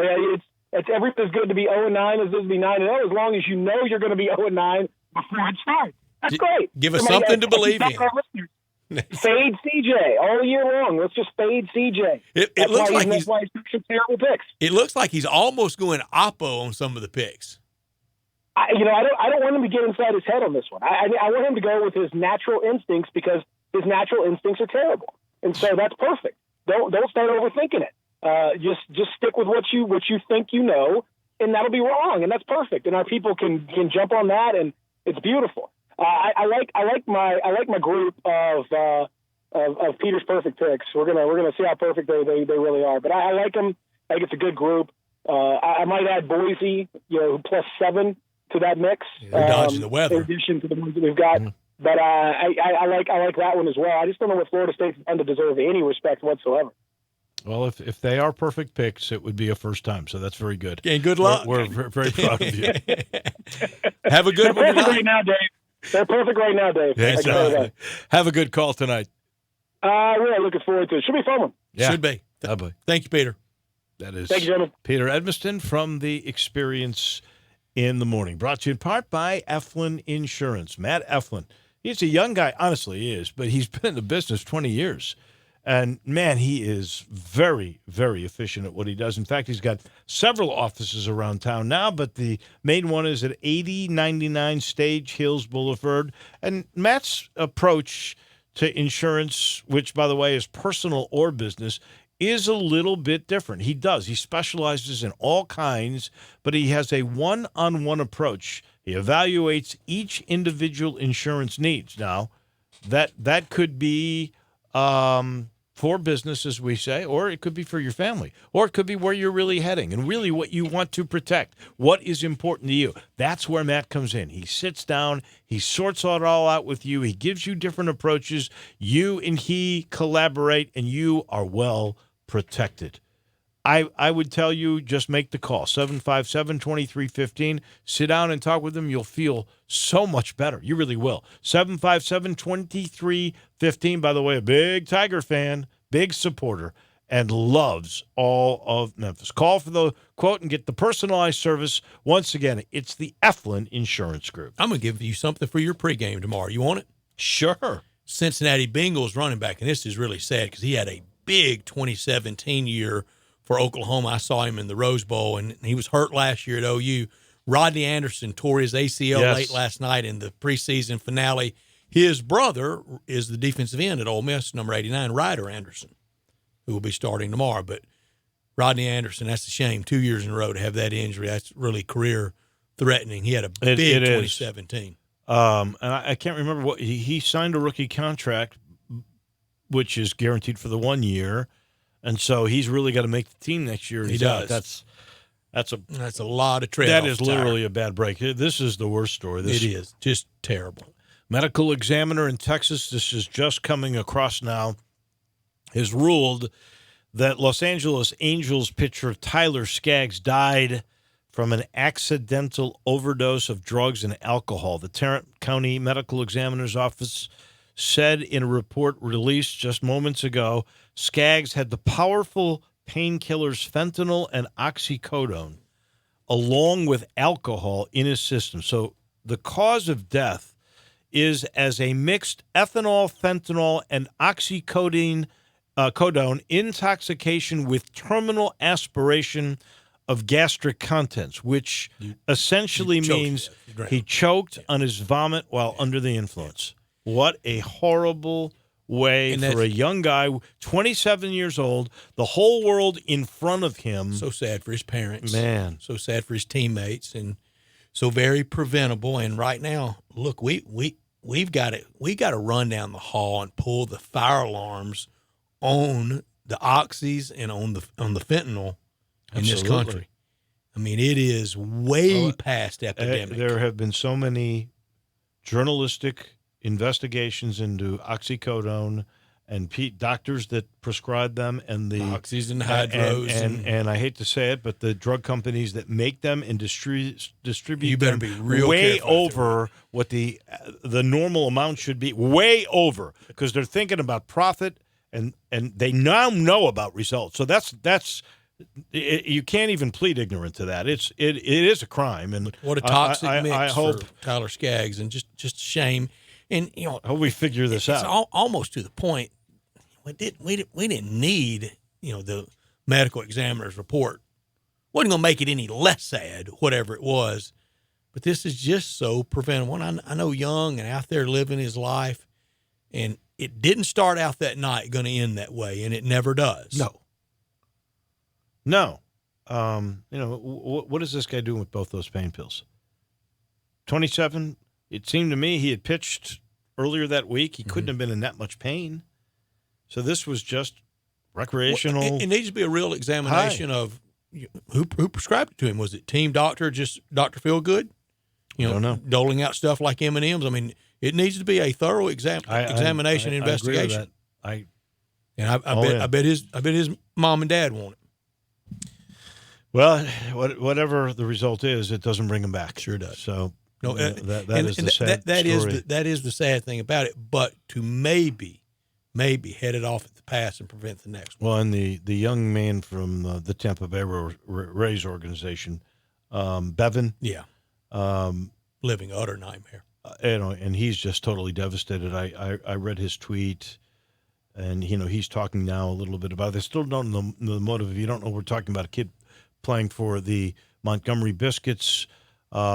He was a relief pitcher, or still is a relief pitcher. His wife, his child, his mother-in-law were all murdered by his brother-in-law, an 18-year-old kid that just went berserk. And they don't know the motive, and all three are gone. And this guy apparently lived for his family, was truly into them, and he is totally devastated. On a much, much happier note, it will take still almost Herculean work this weekend in Des Moines for the Memphis Redbirds. But if they sweep the iCubs, well, they're 4 behind the team they're chasing, and they got the tie break. So if they sweep, they win. They will come back and win that division again this year. Seriously, would that be the greatest comeback in the history of the PCL? They were 21 under 500 on July 17th. That's when I was at SEC Media Days. That's about 10 minutes ago. And 21 under. And I had Steve Selby on one day, early August. You were away, and they were getting it going. They've just been, obviously, on a torrid stretch. Now, Iowa hadn't backed up that much. If they had wobbled any, the Redbirds really would have caught them. They've been pretty good, but the Redbirds got them at home. And I had Steve on, and Steve said all those head-to-heads late in the year, this isn't over yet. He called it. Wow. Well, give credit to Ben Johnson. Most of the time, I think a manager would have even just quit on his team a little bit, going, you know what, we'll try to develop them, but we're not going to win anything. I mean, we're too far behind. Now, I'm not alleging for them anything, to come back, that's amazing. I don't know a thing. But right now, do you think the Major League team, you think John Mozeliak and Gersh and all the powers that be in St. Louis, do they want, when they expand that roster starting next Wednesday, Do they want those guys really back in a third straight playoff or bringing them up I-55 and helping out there? Because you get down to that at this point of the year in minor league baseball. Do we really want to go to the playoffs? My answer is you always want to win. I would think you instill a winning under pressure deal if you do. Speaking of which, by the way, since you mentioned the Cubs, I went to check on the Chicago Cubs. 2 outs, bottom of the 8th, man on first, and the Cubs lead Milwaukee 7-1. That lead, which was 3 momentarily just a couple of days ago, would be down to 1 if the Cubs hold the lead. Look, they tried to blow a 10-1 lead in New York the other day, 1-10-7. You waved the white flag the other day. Drew, we didn't, did we? No, he did. We begged him not to. He threw the towel in, waved the white flag, and he picked up his ball, and he went home. It was Burgess Meredith, cut me. No, this is all a part of the strategy. It was just roping us in. It was to get the Cubs to understand this is a dire time. So you were going to the whip. This was our plan. This is like Drew passing on Brooks Koepka. No, mine's for real. Drew's was for real. Mine was for real. Please. It was for showbiz. At least I know mine is for real. I don't think Joe Madden's really listening to this program right now and really worrying about what Dave Woloshin's doing. Picks, mix. Come on, Dave, you know. All I know is the Cubs are cleaning up the last few games, and if you would like to clean up, you need to go see my friends at Trinity Professional Services. Give me a clean it up. I may see Tommy Ferrari tomorrow. Give me a clean it up. He'll be there tomorrow. Hey, Todd Pope, he's your guy. Todd Pope. Wonderful guy and very good at what he does, which is cleaning. He comes out, he actually takes a look around. He's the guy that makes sure you get the right price and the right people to clean your home the right way. Good for 2 seasons. I promise you. They started in construction cleaning. They went to churches and schools. They do you now. They started with 3 people. Now they got 40. There's a reason. They're very good at what they do. Go to TrinityProfessionalServices.com. If it's windows or carpets, if it's rugs, if it's baseboards, if it's ceiling fans, let me tell you, they clean windows. You see things you've never seen before with their own chemicals, their own tools. They're very good. TrinityProfessionalServices.com. Look at all the numbers and then give Todd Pope a call. You'll clean it up if you go and see my friends at Trinity. Our friend Glenn Rogers, the coach, in the house. He's next on high school football on Sports Time with Wolo and Stats.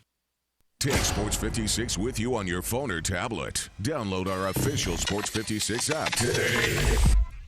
No matter what your past credit, no matter how much you owe on your trade, no matter if you tried to buy at another deal and were turned down, Sunrise Buick GMC can get you financed. There's never been a better time to trade. Sunrise has hundreds of new vehicles and over $5 million in used car inventory, specializing in cars and trucks under $10,000. Sunrise has the lowest prices and will not be undersold. Bad credit, bankrupt, slow pay, Sunrise gets you financed when no one else can. Check out the inventory and apply online at sunrisememphis.com. The blowout sale going on now at all Sunrise locations, Covington Pike, Wolf Chase, and Collierville. Frontier Western Store's world-famous boot showroom is waiting for you. With aisles and aisles of boots in one easy spot, you will find your next favorite pair at Frontier. Everyone loves Ariat boots, and Frontier has over 1,000 pair in that brand alone. Come grab a pair of rugged work boots like the Workhog, or discover an everyday classic in Ariat's Rambler. Tons of other brands as well: Rocky, Dan Post, Red Wing, Durango, Justin, Twisted X, and many more. Frontier constantly restocks and refreshes their lineup of boots, so you're certain to walk out of the store happy in your new comfortable footwear. They have a wide assortment of sizes available for men, women, and children. Work, dress, or play, Frontier's knowledgeable staff will cheerfully help you find the perfect fit. It's boots galore at Frontier Western Store, 5880 Goodman Road, Olive Branch, or on the web at frontierwesternstore.com. Family owned and operated, you know it, since 1967.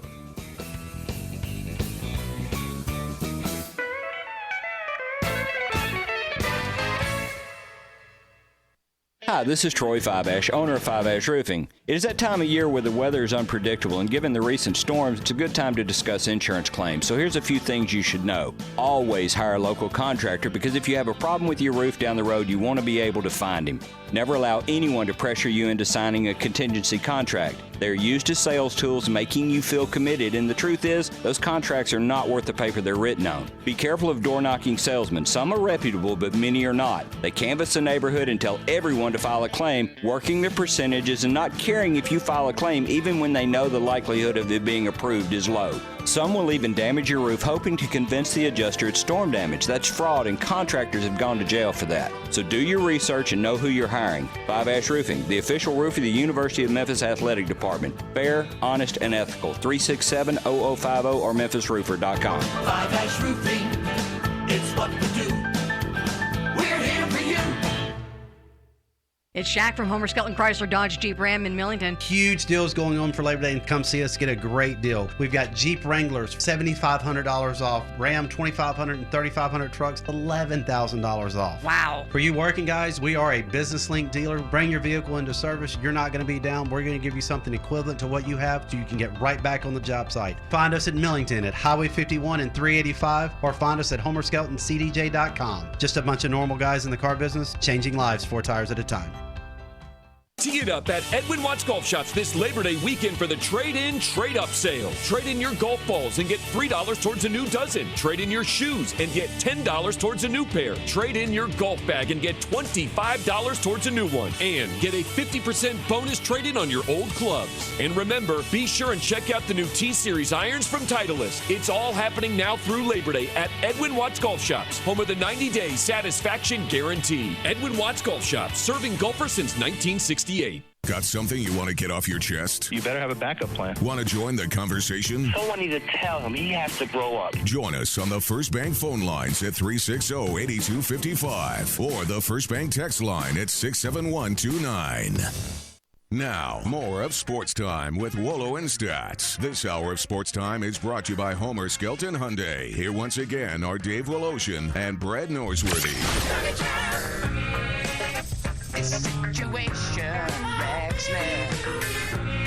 Hello, welcome back in. Halfway through our second hour on this fabulous Football Friday. We're all excited about Memphis and Ole Miss, but there's a lot of big high school football games on the docket for tonight. We already talked to Peter Edmiston. He's on the call with Germantown against Cordova. That is in Germantown. That'll be in a little bit, and we've got games like Houston at Central will be a good game. Central losing a heartbreaker last week. Ridgeway at Whitehaven. Central Ridgeway player committing to Arkansas today too. Man, how about the Hogs? The big guy? Darren Turner. Darren Turner. The wide receiver. The wide receiver. From where? He was committed to LSU for a while. Okay. The voice you hear, our coach, Glenn Rogers, has been with us doing high school football for a long, long time. There's an old saying, the biggest improvement between a football team week 1 to week 2, bigger than any other time of improvement. You buy that, Coach? Absolutely. And good afternoon to all our listeners. Absolutely, I do. This is a week for us. Well, we can't afford to play down our opponent. This is a game we should win. Raleigh Egypt has got some good players, though. Denzel Gorman, the tailback, is unbelievable. I mean, he can run, he can cut, he can do it all. And so our biggest thing, we got to improve on tackling. We didn't do a good job of tackling last week. We stayed on the field too long.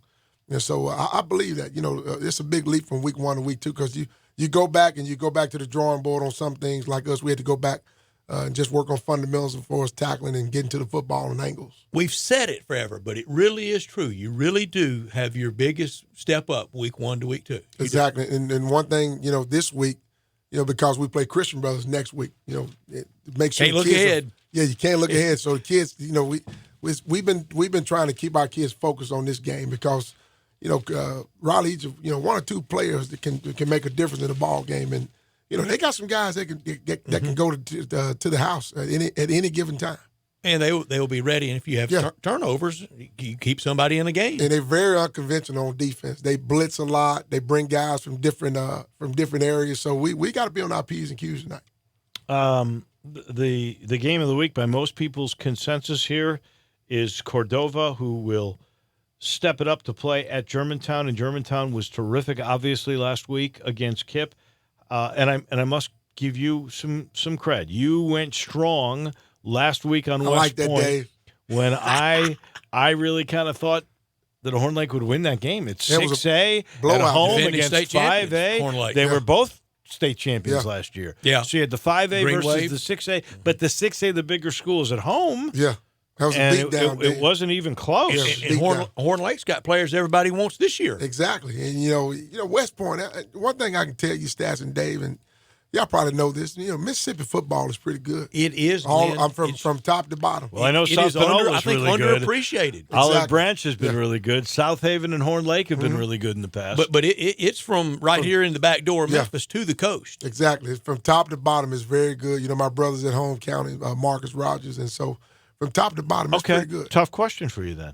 Yes, sir. If you had to pick the harder state, is it Tennessee, Mississippi? I'll throw in Arkansas too. Which state plays you think has the best high school football?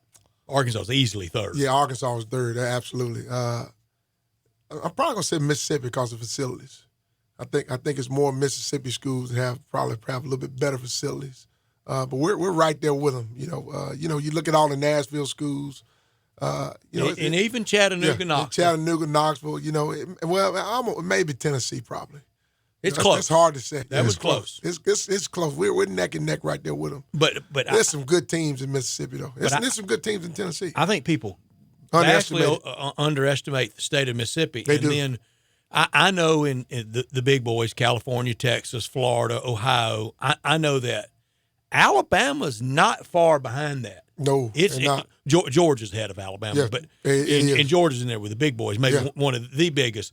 But how seriously they take it in Alabama and Mississippi is getting close. A lot of good now, players. It just doesn't. It's like the state of Arkansas and a lot of places because they're hard to produce. Mississippi's just hardly ever going to produce that big time quarterback. Exactly, and Arkansas is just you have so many schools spread out. You don't have the real big city in Arkansas. So that's why Arkansas is third. The decline of the Little Rock School District really hurt. That's why Arkansas is third behind those two. But Mississippi, well, I tell you, it's the linemen, the skilled players, like you said, Stats. It's how come we can't produce a quarterback? Yeah, it's hard to find a quarterback. It's hard anywhere, isn't it? Everywhere, exactly. It's hard to find. Tom Brady's just not everywhere, is he? no, and Trevor Lawrence either. Boy, I watched him last night. Every time I bring up Mississippi and not producing big time, I know Brett Favre, I know Steve McNair, but I'm talking about consistently. Yeah. Somebody will text in, what about Eli and Peyton? They went to high school in New Orleans. New Orleans, yeah. Louisiana, baby. Yeah. But Brett Favre and Steve McNair are two real good ones. But their lineage came from Mississippi, both parents. Yeah, they did. So I'll give Mississippi. You take credit? I'll give Mississippi a little credit for that. There you go. Glenn, I've said before, you could argue, it's a debate, it's an argument, and no matter of fact about it. Number one quarterback ever out of the state of Mississippi in Brett Favre. Number one running back out of the state ever in Walter Payton. Absolutely. And toughest son of a gun ever, Steve McNair. Man, Steve McNair, I'm telling you, that guy, you don't really know or appreciate what Steve has done until you watch him. And, you watch film, you watch the highlights. And this guy was amazing, man. Amazing. He played shot up, taped up. Yep. He should have been a strong contention in the Heisman Trophy. He threw for He sure should have. Oh, he should have been. He sure should have. Absolutely. He should have been there. And that's a shame. And maybe next year in that big Hall of Fame class, maybe somebody like that gets in that wouldn't have otherwise. Yeah, this I'm guy fine was by it. very underappreciated. I mean, McNair's one of the best quarterbacks I've ever seen in my life. Who's the best quarterback in this city right now? Do we have a top flight quarterback in Shelby County? High school wise? Mm-hmm. It's hard to say. That is interesting because when's the last time there has been a big time high school quarterback prospect? Darryl Williams? We always Barry Bernetti. have Barry was. Barry Bernetti, was. Darryl Williams. Those are the only two I can think of. Ken Evans. Well, you go back to Ken Evans was a big time recruit. Ronnie Skinner. In Kenton the Evans 70s? was, but Kenton Evans only threw the ball like 10 yards. They just had They had all those good, but somebody's got to produce, Dave. They got to catch it. They did. They got to catch the 10 Well, yards. we've Barry had was plenty big of time. receivers. Yeah. We've had plenty of running backs. Yeah, skilled guys. And we've had plenty of big defensive guys. I left out Jerry Rice, wide receiver from Mississippi. Oh, man. Jesus. Oh, yeah. Michael Irvin calls him Jesus in cleats. Well, I think I was watching this, 150th year special. And Yeah, they were doing, NCAA. And they were doing this thing on the historically black colleges. And if you think about it, the greatest receiver in the game most people would tell you is Jerry Rice. Absolutely. The greatest running back in the game, most Payton. people would tell you is Walter Payton. And certainly up there, as you just mentioned, is Steve McNair and all the records that he broke. Yep. All three from Historically HBCU schools. Yep. Historically black colleges. And honestly, it was tough on Eddie Robinson and Grambling because he got all those great athletes. He did. Until the color line was broken by the NCAA schools. Yeah, Doug Williams was one. Eddie Robinson had a chance to coach a lot of other great ones. Another day, you were getting ready to ask TJ, and I wanted his answer. We got to do that one day. You're going to ask him greatest quarterback in Buccaneer history. Yeah. I think it's still Doug Williams. Absolutely. Could be. Absolutely. Got to do the playoffs year 2 or 3 when they hadn't won anything. I mean, like anything. Yeah. Hadn't scratched. He put them on the map, basically. So who was the best quarterback last year in the city? Was it Sellers Shy? Sellers was up there. He put up a lot of big numbers. Took us to the state championship. And had a good August camp at Ole Miss. He did. I'm glad he's being raised. Sellers is really enjoying it. Talk to his mom and dad. Put on 18 pounds. So way to go, Sellers. Keep going Owls. So I guess they were feeding him better at Ole Miss than they were at home. Is that what we? Well, no. Hey, I'm gonna tell you something. The strength and conditioning coach makes a difference. And we got a good one now with Alex Lee and Johnny Jones. His assistant, and Johnny's been with us for years. But boy, I tell you, that strength and conditioning guy makes a world of a difference. So tonight, if you had one game to go to in town, what game would it be? Me, probably I'm going to see the Houston and Central game. That to me, that's a good ball game. Central though was beaten. And we'll get to that Central Houston game. Central was beaten by this team, Cordova last week. Yeah. A reversal, Germantown, a reversal of what happened in the playoffs. And they're both 1-0. Germantown killed Kip. I'm suspecting Kip is not very good. 50-0 there. This Cordova Germantown game intrigues me. Both 1-0. Yeah, and Coach Wembley does an outstanding job every year. Got firepower. His son's a quarterback, by the way. But they do a good job of running the ball and playing good, tough defense. I think that, I'm giving Cordova the nod, and I think Coach Wembley goes 2-0 and keeps it rolling. He's got something special going out there in Cordova. He's got a lot of talent out there. In Shelby County, do we have a big time feature tailback, a 25, 30 carries a game guy? Stature wise, our guy Hunter Kendall can do it. He's not a burner though. He's not a burner, but he's a bruiser. His dad, Herbert Kendall, and I played together at Memphis. But Hunter's 5'10". He's 220 pounds. His style looks like Earl Campbell, and he runs with some authority. So he can tote. He's a 25, 30 carry guy in that pounding type offense. I tell him to run like Jerome Bettis. That's what I tell him all the time. Run like Jerome Bettis. He thinks he's Ezekiel Elliott. I said, no, you're not Zeke. You're Jerome Bettis. But no, but to answer your question, Stat, the other guy, the guy from Houston is a good tailback. Mm-hmm. He's short. He's probably 5'7", but he's a great tailback. Little bitty guy. Who can hide behind the line. Will Central be able to control him tonight? Now, Central's got to win. They're 0-1. It's going to be tough because I'll tell you what, they do a good job. In Houston's, they got giants up front in the offensive line. When you got a little small tailback like that guy who can maneuver and hide behind those guys, once he pops out of this, he'll surprise the defense because he can hide behind those big guys so well. Glenn, is it a real appetite from scheme, from strategy, and then does the youngster, is anybody out there want to carry it 25, 30 times a game? Oh, you got some kids that want to. Okay. Yeah, definitely. I guarantee if you ask our tailback Hunter Kendall, he wants it 50 times. But, with these offenses, with all the weapons, with this, the fun and gun type system, you got to spread it out. And, kudos to Germantown coach, the guy that left there. Ken Netherland had that offense, 3 yards in the cloud of dust for years. And then Charlie White actually kept doing it. Kept doing it, and now, they spread it out. And, all these kids that want to go, go to Germantown. But, that's what these kids are used to nowadays, the ball being spread all over the place. And, the running back position, even in NFL stats, and Dave, it's getting for sure. It's getting idle. Ridgeway's got to go to Whitehaven. You know a whole bunch about Ridgeway from last week. Do they have any chance against that juggernaut? Definitely. They got a chance, but Whitehaven's I think Whitehaven's too strong. Coach Sutton's got a lot of good young talent. We played them the JV game Monday, the freshman game this past Wednesday. Coach Sutton has got a lot to look forward to, but I think Whitehaven's too experienced. Those 3 linebackers, they got 3 SEC caliber linebackers. Got good receivers. I think Whitehaven's too experienced to lose this game tonight. A game that sort of intrigues me is East, which just a couple of years ago was a juggernaut and then couldn't win last year. And then they win their first game last week. And now you've got Melrose, which was barely a winner, and a good game against Overton, and Overton might be better. Who wins that game? They're both 1-0. Yeah.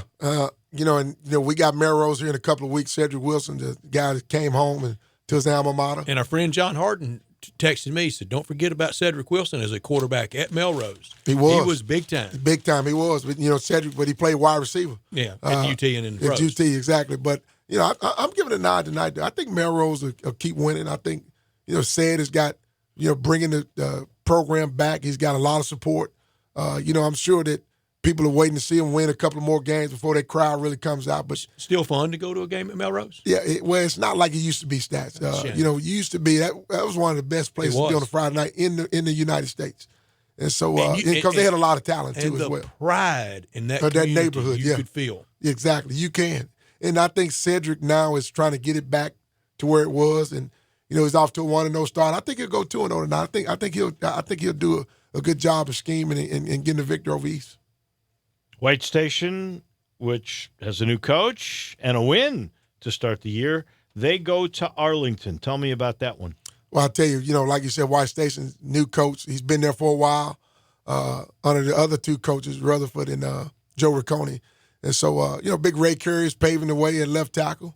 Going to Arlington, it's a tough environment.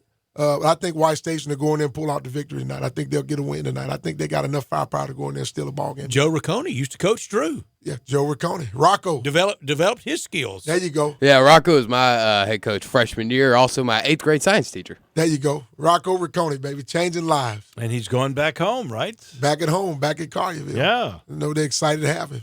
Wooddale and Briarcrest, both winners a week ago.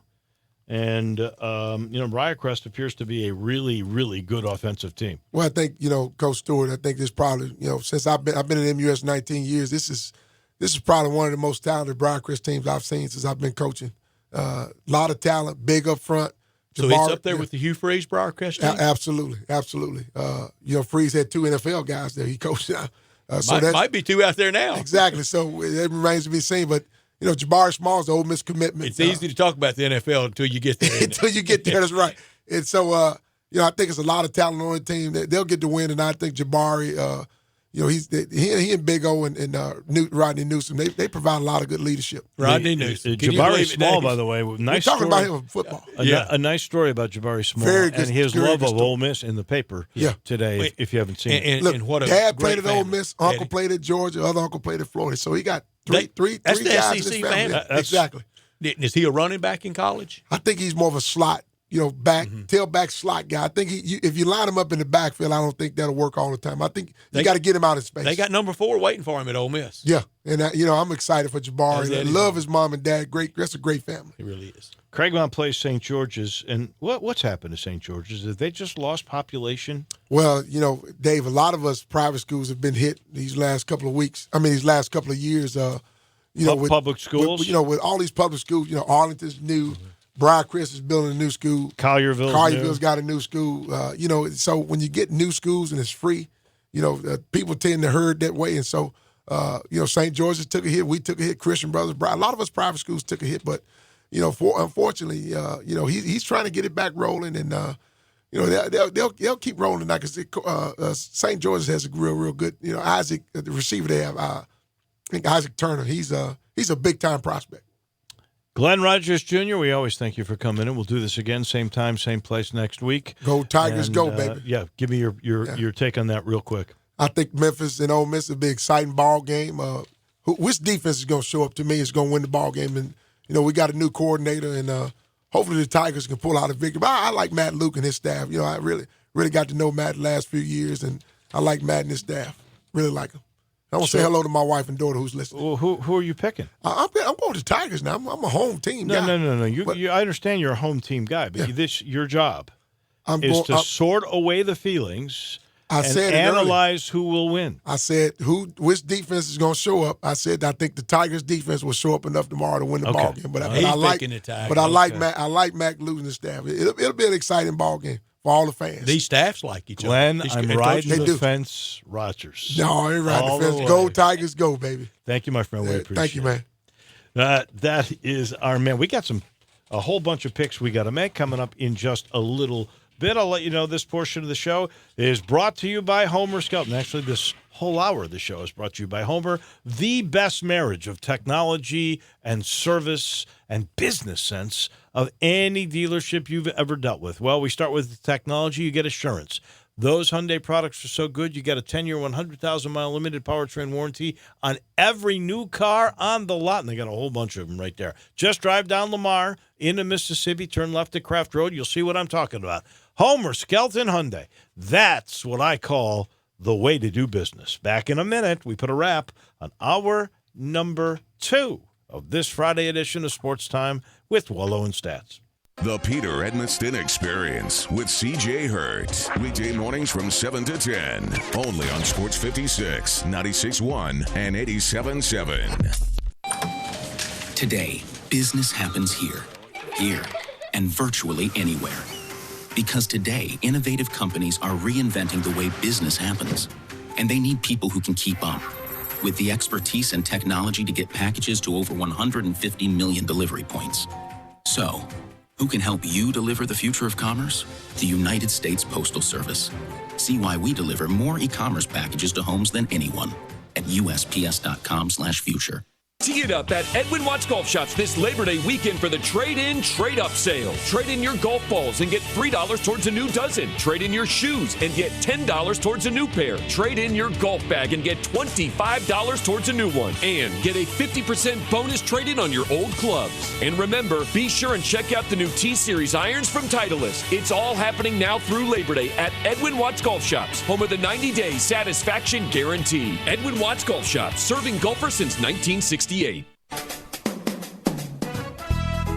this is John Conway with Conway Services. Have you ever noticed your air conditioning system never breaks down at a good time? We know at Conway Services the timing's not always right to replace your air conditioning systems. That's why we have financing options available. Right now, during the dog days of summer, get your new Carrier air conditioning system for as low as $99 per month. That's right, Conway Services has new Carrier air conditioning systems as low as $99 per month. Now, you could do that. Plus, your new air conditioning system comes with a 10-year parts warranty, a free Nest thermostat, and you know with Conway Services, you'll be receiving our award-winning service every time. So call Conway Services, the Mid-South's premier heating, cooling, plumbing, and electric service company at 384-3511. That's 384-3511, and the first 30 callers with a 10-year-old air conditioning system will come out and inspect it absolutely free. Call 384-3511. Conway Services. Call Conway today. It's Shaq from Homer Skelton Chrysler Dodge Jeep Ram in Millington. Huge deals going on for Labor Day, and come see us, get a great deal. We've got Jeep Wranglers, $7,500 off. Ram, $2,500 and $3,500 trucks, $11,000 off. Wow. For you working guys, we are a business link dealer. Bring your vehicle into service. You're not going to be down. We're going to give you something equivalent to what you have so you can get right back on the job site. Find us in Millington at Highway 51 and 385, or find us at HomerSkeltonCDJ.com. Just a bunch of normal guys in the car business, changing lives 4 tires at a time. Now, more of Sports Time with Wolo and Stats. This hour of Sports Time is brought to you by Homer Skelton Hyundai. Here once again are Dave Woloshyn and Brad Norsworthy. Once again, up against the clock. We got picking to do, though. Let's get to Ole Miss immediately while we can. One team left after this one. Tigers in 5 o'clock segment. Mm-hmm. Here is how I view the Ole Miss Rebels losing tomorrow, winning against Arkansas, and then Southeast Louisiana. I got them beating Cal, and that'll be a big game for them in Oxford. It is a game real big that will keep them in contention for a bowl. Losing in Tuscaloosa to Alabama, beating Vandy at home, losing to Missouri and to A&M, losing to Auburn, beating New Mexico State, losing to rival LSU in Oxford, and then, as we said the other day with Mississippi State, I don't think the thing will continue where the road team wins. I think the home team's going to win there. It's time for that. I've got State winning, and I've got Ole Miss 5-7 and 3-6. But clearly they could beat Memphis, and there could be another win along the way, the California game could go the other way too. Right, let me do it for you because he yelled at you yesterday. Dave, you want to check your math real quick before we move on? 3-6 in conference. He meant 3-5. I didn't catch that either. You meant 3-5 in conference, right? Or 2-6? 2-6. Okay, I said that politely, right? I wrote it as 2-6. I thought it was polite. I wrote it as 2-6. How did you take it, Dave? Did you take it condescending or polite? No, I thought that was trying to help out. And we replayed the tape yesterday. I thought I was castigated very unfairly yesterday. I did too. And I tried to say it in the exact same tone you did yesterday. In fact, so unfairly, Dave, I'm lodging the official formal complaint. Add it to the list. All right, Drew, you go ahead. I know how it starts. All right, I've got them losing tomorrow, beating Arkansas at home, beating Southeast Louisiana, beating Cal at home, losing to Alabama, beating Vandy at home, losing to Missouri, losing to A&M, losing to Auburn, beating New Mexico State, losing to LSU, and losing the Egg Bowl to Mississippi State. 5-7, 2-6 in conference. Exactly like me. It's the hardest Ole Miss schedule for me to try to pick because, all right, I've got a win over Vandy later, but that could be the loss. I got a win tomorrow, but that could be a loss. I got a loss to Cal, but that could be a win. It's that big a mismatch kind of for me. It's just very hard to get a gauge on this team. We'll see a lot of it. We'll know a lot more tomorrow. We'll know a lot more tomorrow. Opening day, I've got Ole Miss winning over Memphis, winning next week, winning against Sealy. That's 3-0 start. Losing to Cal, losing to Bama, winning over Vandy, losing at Mizzou and at home against A&M, losing at Auburn, winning against New Mexico State, lost to LSU and keeping the roadie thing going against State. That's 6-6, 3-5. I can get to 6-6, but it's a lot of different routes to it. I find it interesting.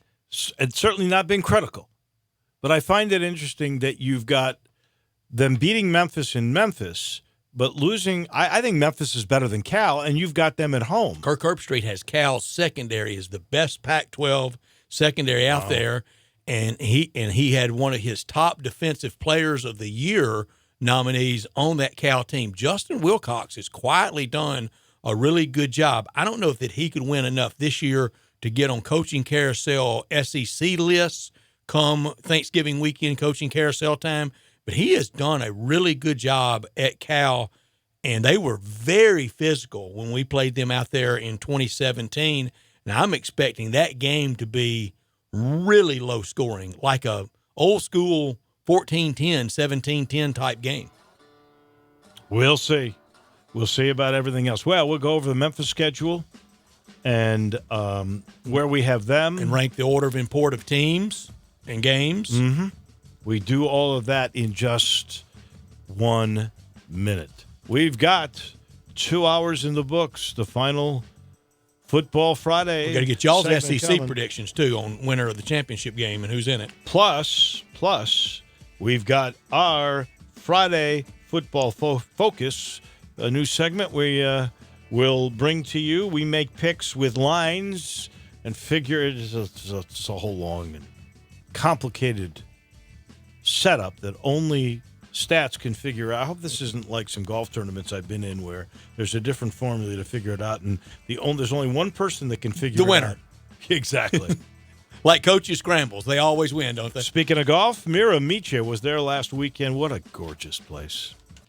I'm serious. It's the number one golf course in the state of Tennessee when it comes to public golf, and there is a reason. Just the sheer beauty of it and the extraordinary measures they've taken to really get it in good physical condition. This golf course hadn't had any of the fairways really taken care of in a long, long time. In fact, none of them have been aerated probably since Doc Mitchell owned it when it was Woodstock way, way, way back when. And they are working every Monday. They do something. They took down 48 trees. They brought new carts in. They always are doing something to make it better. But you can't make the natural beauty any better. They've got the stream running and the waterfall going, and they've made it a competitive golf course. Well, there's 5 different tee boxes. You can make it as competitive as you want to. I promise you will love this golf course in Woodstock. It's not in Millington. It's halfway. 27 minutes from my driveway in East Memphis, 12 minutes to 15 minutes from downtown. Go see why. It's the #1 public golf course in the state of Tennessee. You got to see the beauty and the competition, the challenge of Mirimichi. Back in just a minute, hour number 3 on this Friday of Sports Time with Wolo and Stats. Family Leisure is celebrating the end of summer with the appropriately titled End of Summer Liquidation Sale. You can get pools for as low as $19.99, patio furniture starting at $12.99, and swim spas, they begin at $99.99. Don't forget to ask about fast installation because there's still enough summer left to enjoy these deals during the End of Summer Liquidation Sale happening now at Family Leisure. Family Leisure, Whitten Road and I-40, where family and fun come together.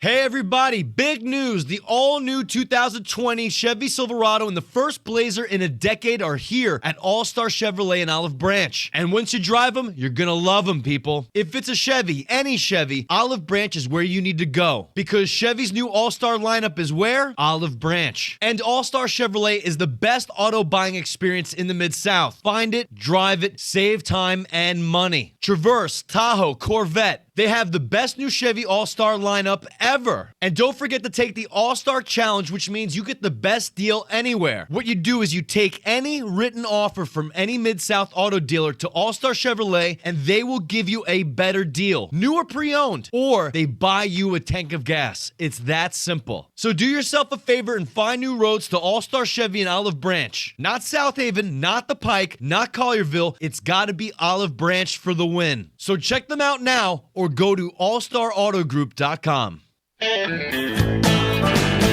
Hi, this is Troy Five Ash, owner of Five Ash Roofing. If you're in need of a roof, there's no better place to start than Five Ash Roofing. No matter what your situation is, we have you covered. We can walk you through the insurance process without committing fraud like many of my competitors. You'd be surprised how many times salesmen and contractors will manufacture storm damage just so they can get a sale. We do residential, multifamily, and commercial work. We're certified in every form of roofing we offer. Our labor warranties are for the life of the shingle, and we don't charge extra for that. And to my knowledge, there's no other roofing company in Memphis offering that level of security. And if that's not enough, we offer a best price guarantee. We are the official roofer of the University of Memphis Athletic Department and a proud member of the Tigers home team. Five Ash Roofing, fair, honest, and ethical. 367-0050 or memphisroofer.com. Five Ash Roofing, it's what we do.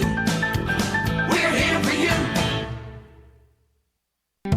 Fall is all about color. So is Vigoro colored mulch at the Home Depot. Right now at Labor Day savings of 5 bags for just $10. Vigoro is 100% natural shredded wood in 3 beautiful shades. It beautifies your garden while retaining moisture. And at this low price, it also looks great on your budget. Today is the day for doing with Labor Day savings on Vigoro mulch, 5 bags, just $10. Now at the Home Depot. More saving, more doing. Selection varies by store. At Jason's Deli, you can stuff yourself full of great deli food that's healthy, fresh, and best of all, it's not expensive. Jason's Deli is all about choice. Whether you're looking for a gluten-free menu, vegetarian sandwiches, healthy kids' meals, or if you'd like to invent your sandwich via the build-your-own selections, Jason's Deli has you covered. And they only use fresh, wholesome ingredients. Choose from the club and specialty sandwiches, paninis, wraps, soups, salads, pastas, and much more.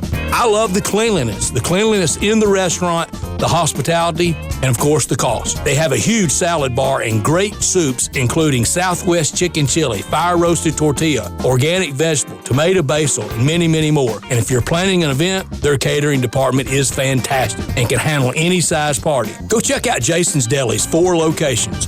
On Ridgeway in the Park Place Center, that's my favorite, on Germantown Parkway in Cordova, at Poplar and Highland, and on Goodman Road in Olive Branch. Duncan Williams Investment Bankers presents Toby Keith at Live at the Garden this Saturday, August 31st at the beautiful Memphis Botanic Garden. How do you like me now? One night, Toby Keith, all the hits. That was 1,452 beers ago. With opening act High Valley. Tickets on sale now at Ticketmaster.com. For more information, visit liveatthegarden.com. Doors open at 6:30. Show starts at 8:30. Also presented by FedEx, True Green, Infinity of Memphis, Regions Bank, Radiance, Pro Show, Mahaffey Tent, and PDR. That's Toby Keith at Live at the Garden this Saturday, August 31st at the Botanic Garden. If you're an outdoorsman and love all things hunting and fishing, be sure to listen to Sports 56 Saturday mornings at 6 a.m. for Outdoors Today. Brought to you by the Gun Store, 6920 Winchester in Memphis. Outdoors Today is a 1-hour show hosted by veteran Mark Tobin and a group of respected outdoor-loving guests. Outdoors Today is dedicated to bringing outdoorsmen tips and techniques and tactics to help with your hunting and fishing in all seasons. Saturday mornings at 6 on Real Sports Talk, Sports 56, 87.7 and 96.1 FM. We are Sports 56, WHBQ Memphis, WIVG-FM Tunica Memphis, and WPG-FLP Memphis. Flynn Broadcasting Stations. Welcome back to Sports Time with Wolo and Stats. This hour of Sports Time is brought to you by DeSoto Auto Sales. Here once again are Dave Wolosian and Brad Norsworthy. Thank you, Drew Barrett. Final hour on this busy Friday. We got a busy final hour before we get away. 38-35 is my score tomorrow. Ole Miss, that was the same score as 40 years ago, 1979, the Buford McGee debut game. I'm not calling on Jerrion Ely to score the first time he touches the ball. But if he did, he would probably go a long way to winning that game. This hour brought to you by DeSoto Auto Sales. They specialize in late model cars with low mileage. High standards at DeSoto Auto Sales. All the cars test-driven, checked out head to toe, bumper to bumper. They have an unlimited inventory at DeSoto Auto Sales on Goodman Road, 5704 Goodman Road, 662-890-7184, and they'll make you this guarantee. The ultimate car experience. They know we're living in a world today that time matters. They will have you visit with their sales rep, test drive your car, credit approved, paperwork done, and you're gone in about 45 minutes. They have every make, every model. If it's not on the lot, they'll go out and find it for you. DeSoto Auto Sales, no shortcuts taken. They'll treat you like family by kind, courteous employees, down-home, laid-back atmosphere. No high-pressure sales, only that ultimate car experience, knowing that we live in a world today that time matters. Check out the referrals at DeSotoAutoSales.com. Very proud to serve DeSoto County and the surrounding area. 5704 Goodman Road, 662-890-7184. Come on down to DeSoto County for that town and country experience at DeSoto Auto Sales on Goodman Road.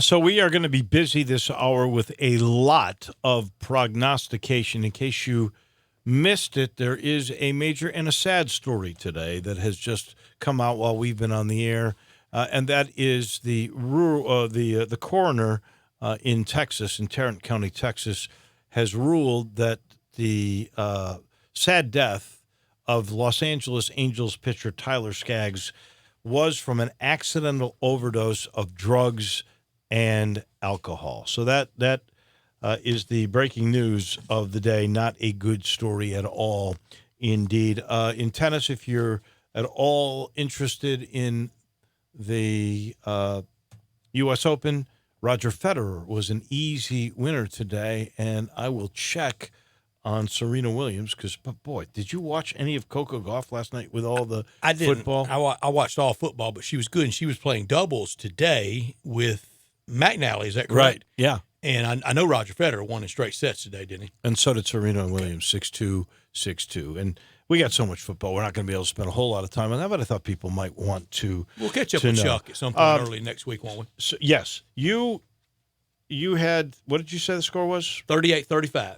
38-35, Ole Miss. I have Memphis winning 31-24. I do think there will be a little bit more defense that will be played in this game tomorrow. So I'm over the over. You're under. I'm under the over. I said that earlier. Drew, your score? 35-27. 35-27. So you're over as well. No, you're just shy. He's over. No, you're over. You're over. He's over 62. No, the over and under is 66.5. Oh, it is? You're under. Oh, okay. I thought it was 63 or 62. That's 66.5. Yeah. I don't think it's going to get there. I really don't. But we shall find out. All right. Before we get, we'll do the whole U of M schedule and our picks for that.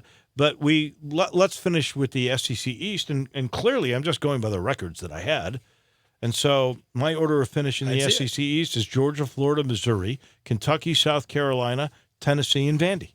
Mine in the East, I am Georgia on top. I have them finishing the year nationally on top. Georgia 1, Florida 2, Mizzou 3, UT 4, South Carolina 5, Kentucky 6, Vandy 7. So we swap, really, Kentucky and Tennessee is how we swap. Drew? I've got Georgia 1, Florida 2, Kentucky 3, Missouri 4, South Carolina 5. Vandy and Tennessee finished both 1 and 7, but Vandy with the tiebreaker over Tennessee finishes 6. Tennessee in the bottom. Wow. In the West, I have Alabama, LSU, A&M, Auburn, Mississippi State, Ole Miss, and Arkansas. About the same. The winner of the Egg Bowl head-to-head will be 5, and the defeated 6, and Arkansas 7. Same thing at the top. Same thing for me. All through 7. So the Arkansas is at the bottom, and 5 and 6 is decided by Mississippi State. And I got State 5, Ole Miss 6, Arkansas. The same as you. Same as me. Okay. Egg Bowl to decide 5 and 6. Yes, pretty much. Next week, we'll largely decide 6 or 7. Next week, the winner of the Ole Miss-Arkansas game will be first in the West for a little while, though. That's the only West game for a little while but among all those teams. And it's a topic for next week. Arkansas is going to win big over Portland State.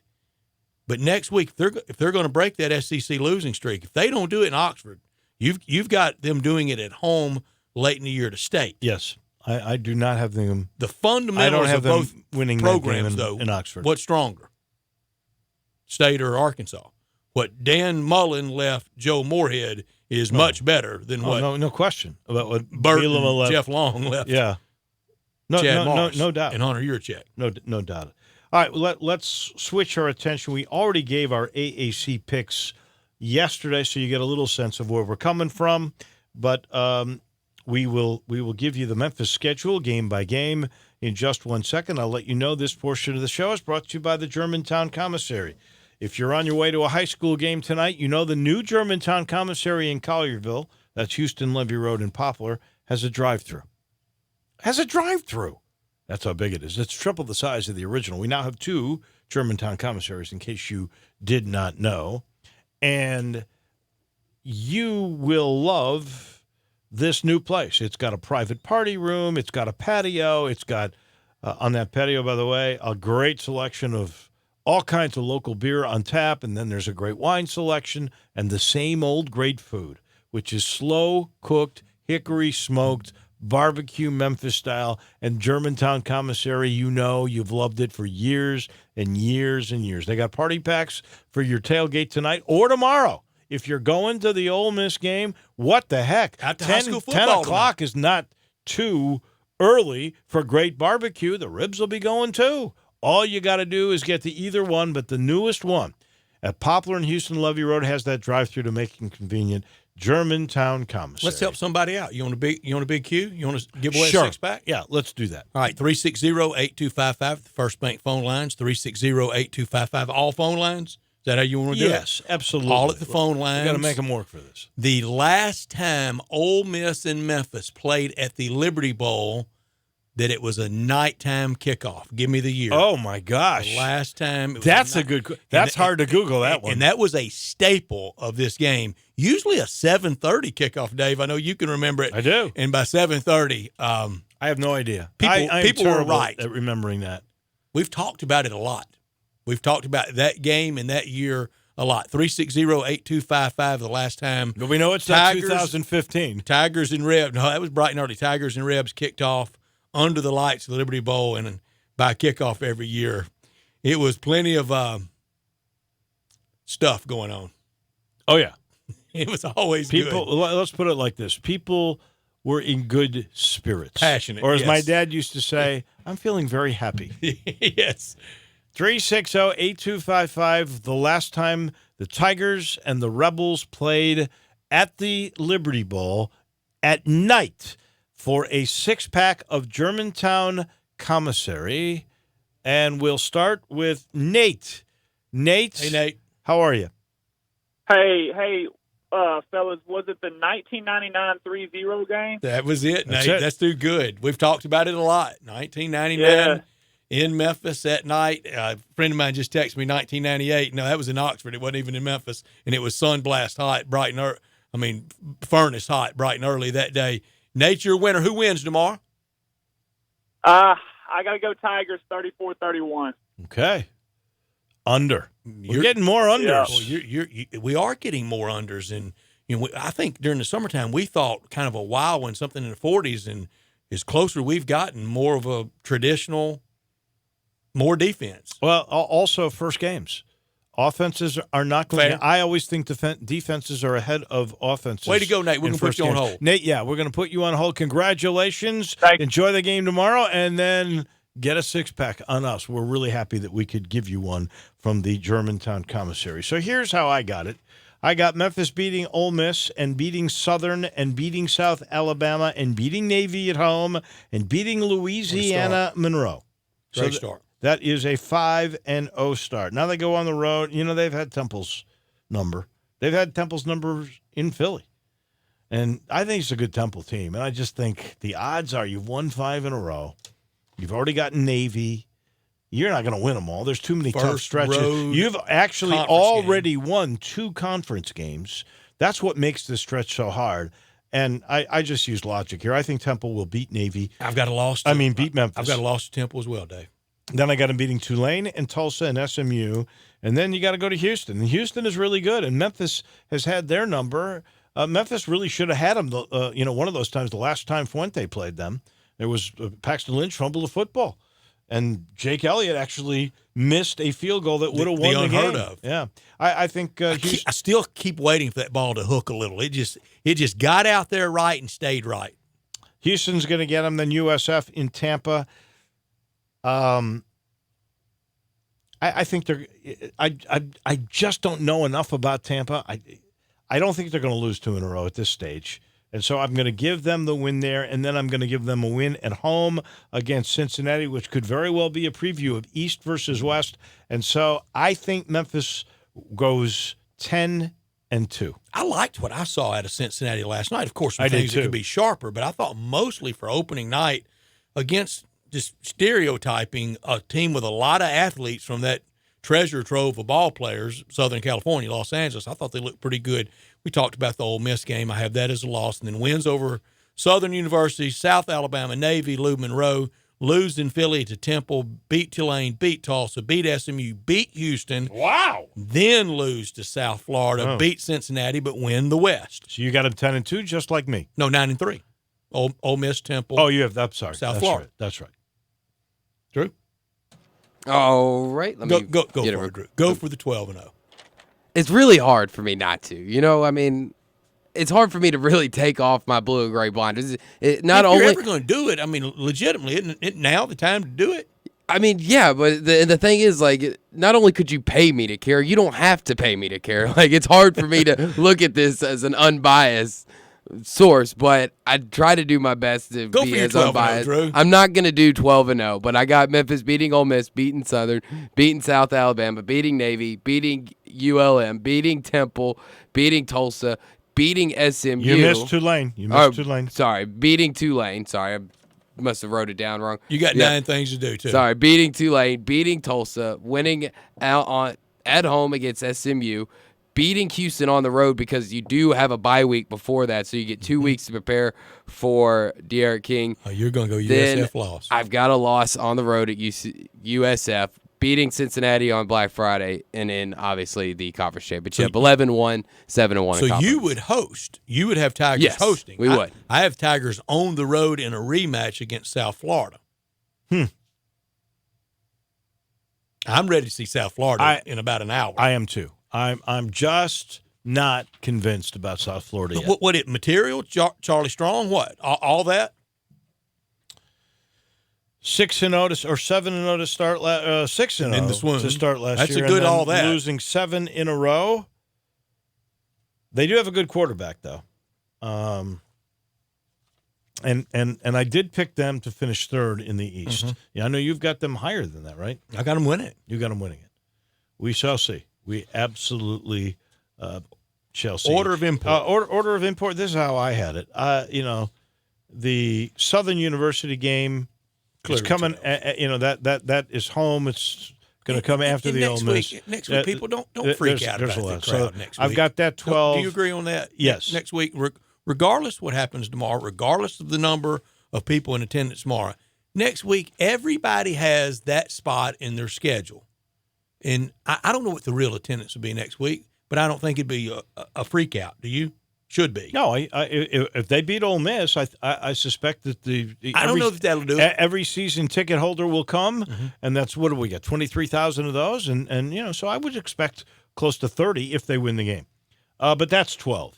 11 is at Louisiana Monroe. 10 is at South Alabama, and that could have gone either way. And then 9 is SMU later in the year at home. 8 is the Tulsa game because that's a road game and you got to win on the road. 7 is the USF game in Tampa, and that game really might be more important depending on what USF does the rest of the way. 6 is the Tulane game because that is a game that Memphis has in their division and also a game that Memphis has revenge in order. 5 is Navy because that's the first of the conference games. It's at home, and it's a team you've had trouble with in the past. 4 is the Temple game, another road game, not in your division, but a game that is a trouble spot. In fact, the one that I have them losing. 3 is the Ole Miss game, and most people are going to go, what? Ole Miss 3? For this year, I have Ole Miss 4 in import. No. 2 is Cincinnati because that is the team that I think will win the East. And then 1 is Houston because that will most likely be for the championship of your division. Drew, you first because I did mine several weeks ago, so you knock it out. All right. At 12, I have Southern. At 11, ULM. At 10, US of A, or U of SA. At 9, Tulsa, SMU. 8, I've got Ole Miss at 7 because, like we said before, I know when Brett did his, losing that Ole Miss game is not going to keep me out of the Cotton Bowl. Losing a big conference game is going to keep me out of the Conference Bowl. Anything keeping me out of the conference championship game is going to keep me out of that Cotton Bowl. Let me tell you, losing to Ole Miss, if they have a bad year, and it's the first game, so you're making your first impression. But I still finished 12-1 after the conference championship game? I know nobody wants to hear this before the game's played. Maybe a Monday comment, and they sure probably won't want to hear it then. If Ole Miss wins tomorrow, Tiger fans, you're going to have to do the unthinkable. Go Ole Miss, go. Yeah, you don't, absolutely. You don't want to lose to them, and then they go 4-8. Well, I would also say this to you. If Memphis loses to Ole Miss tomorrow, what are the odds of them going 12-1? I mean, crazier things have happened. I don't know if 12-1 would be in the cards. We might have a situation. Well, that's what it would take to get to the Cotton Bowl. It would, but it wouldn't keep me out of the conference championship. It wouldn't keep me away from getting some hardware this year. Mathematically, it would not. No, and but reality, it would hurt those chances. But it could be something to where, like what happened last year, where you finished 8-4, and you had to have so many things else line up. You had to have so many different teams lose to this other team and that team to lose to this team, and everything line up perfectly like it did last year. So there's still a chance of that it could happen. You know, I've joked with y'all all summer about indelible ink days are over. It's time, our lightly shaded pencil days are over. It's indelible ink now. It's in stone now. These picks, and starting tomorrow, we're out of mathematical. We're into reality tomorrow. Can I go ahead and finish? Oh, yeah. Okay. Yeah, no, don't worry about it. It's then at number 6, I got Temple 5, Tulane, Navy 4, Cincy 3, South Florida 2, and of course Houston number 1. Yeah, and I went over mine several weeks ago, and it doesn't deviate that much from y'all's. 1 Houston, 2 Cincinnati, 3 USF, and 4 Ole Miss. The all-new 2020 Chevy Silverado and first new Blazer in a decade. They're at All-Star Chevrolet right now in Olive Branch, and they're still open at All-Star Chevrolet in Olive Branch. You got to drive them, people. If it's a Chevy, any Chevy, Olive Branch is where you need to go. Chevy's new All-Star lineup is where? It's in Olive Branch. All-Star Chevy is the best auto buying experience in the Mid-South. Find it, drive it, save time, save money.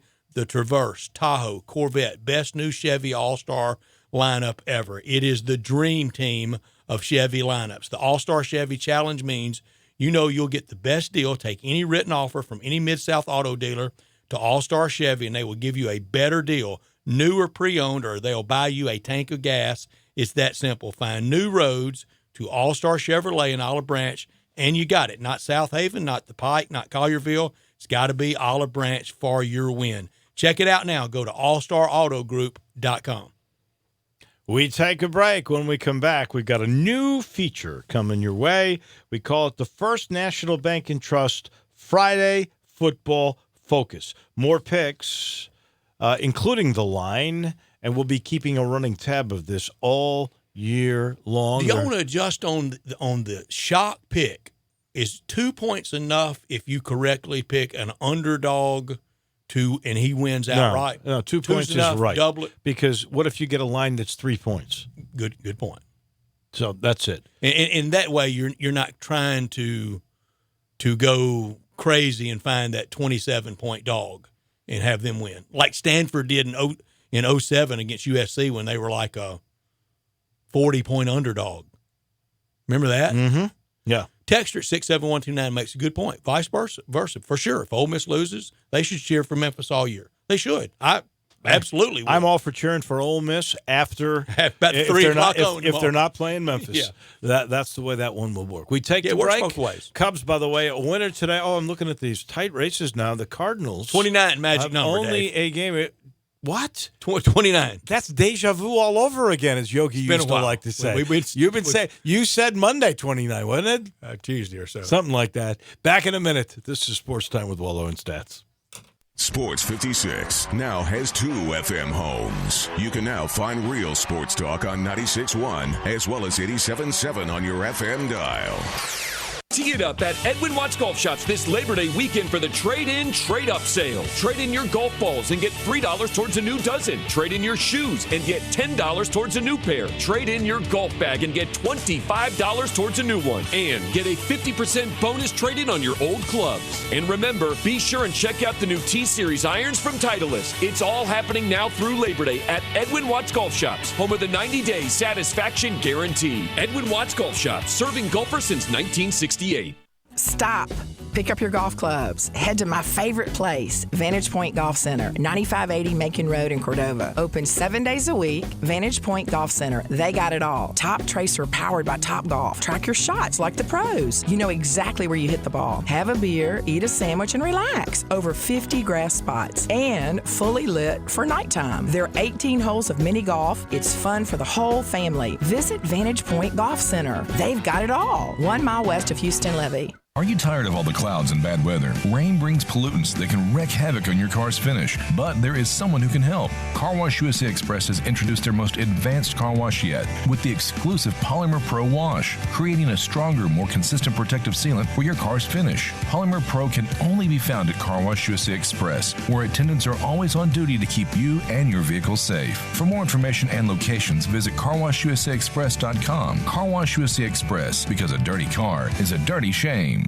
Got something you want to get off your chest? You better have a backup plan. Want to join the conversation? Someone needs to tell him he has to grow up. Join us on the First Bank phone lines at 360-8255 or the First Bank text line at 67129.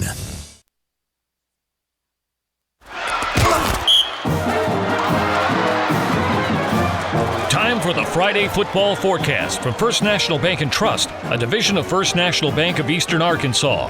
For real estate, commercial, ag, hunting, and recreational, contact them at fnbt.com or 901-498-5763. Friday football forecast from First National Bank and Trust, a division of First National Bank of Eastern Arkansas. Real estate isn't something you purchase or develop or desire. It's something you appreciate, respect, and know. With real estate, there's no gray area. You either know it or you don't. First National Bank and Trust, a division of First National Bank of Eastern Arkansas, they've known it since their beginning in 1886. Clients depend on First National Bank because they know real estate.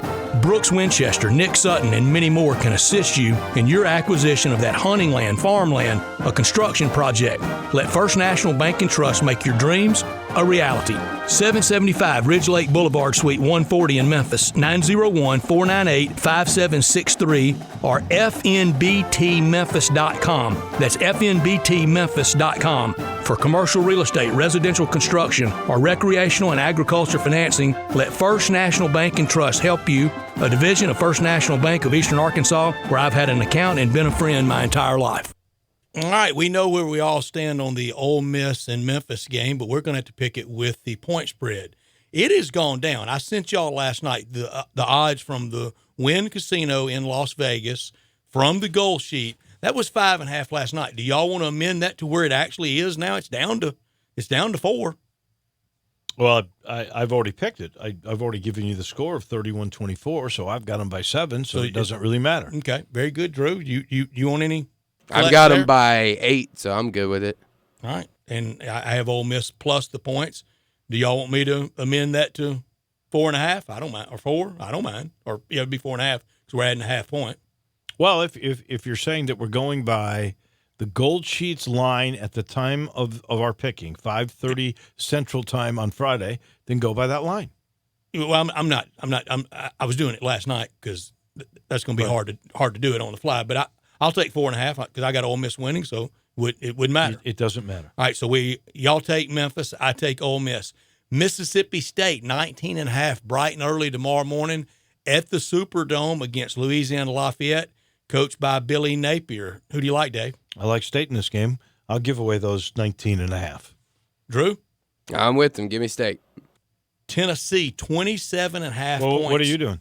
I'm taking State big. Okay.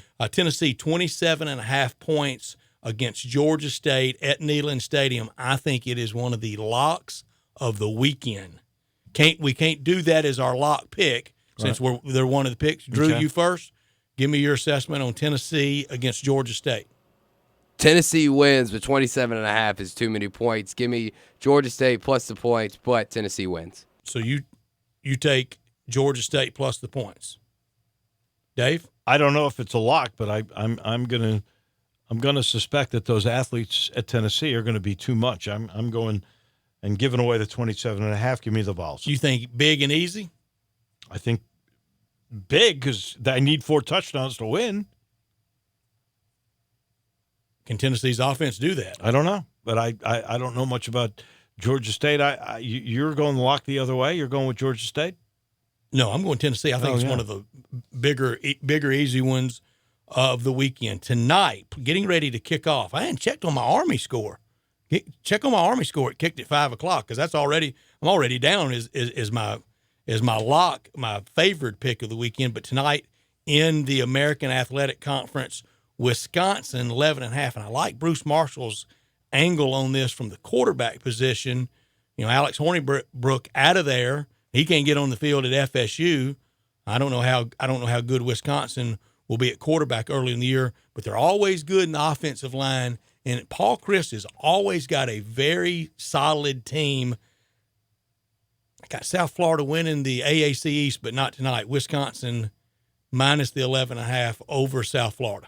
Well, if South Florida is going to win the East or be really competitive at home with the athletes they have, I don't think they win the game. I think Wisconsin does, but I'll take the points. Give me 11.5. Is that what it is?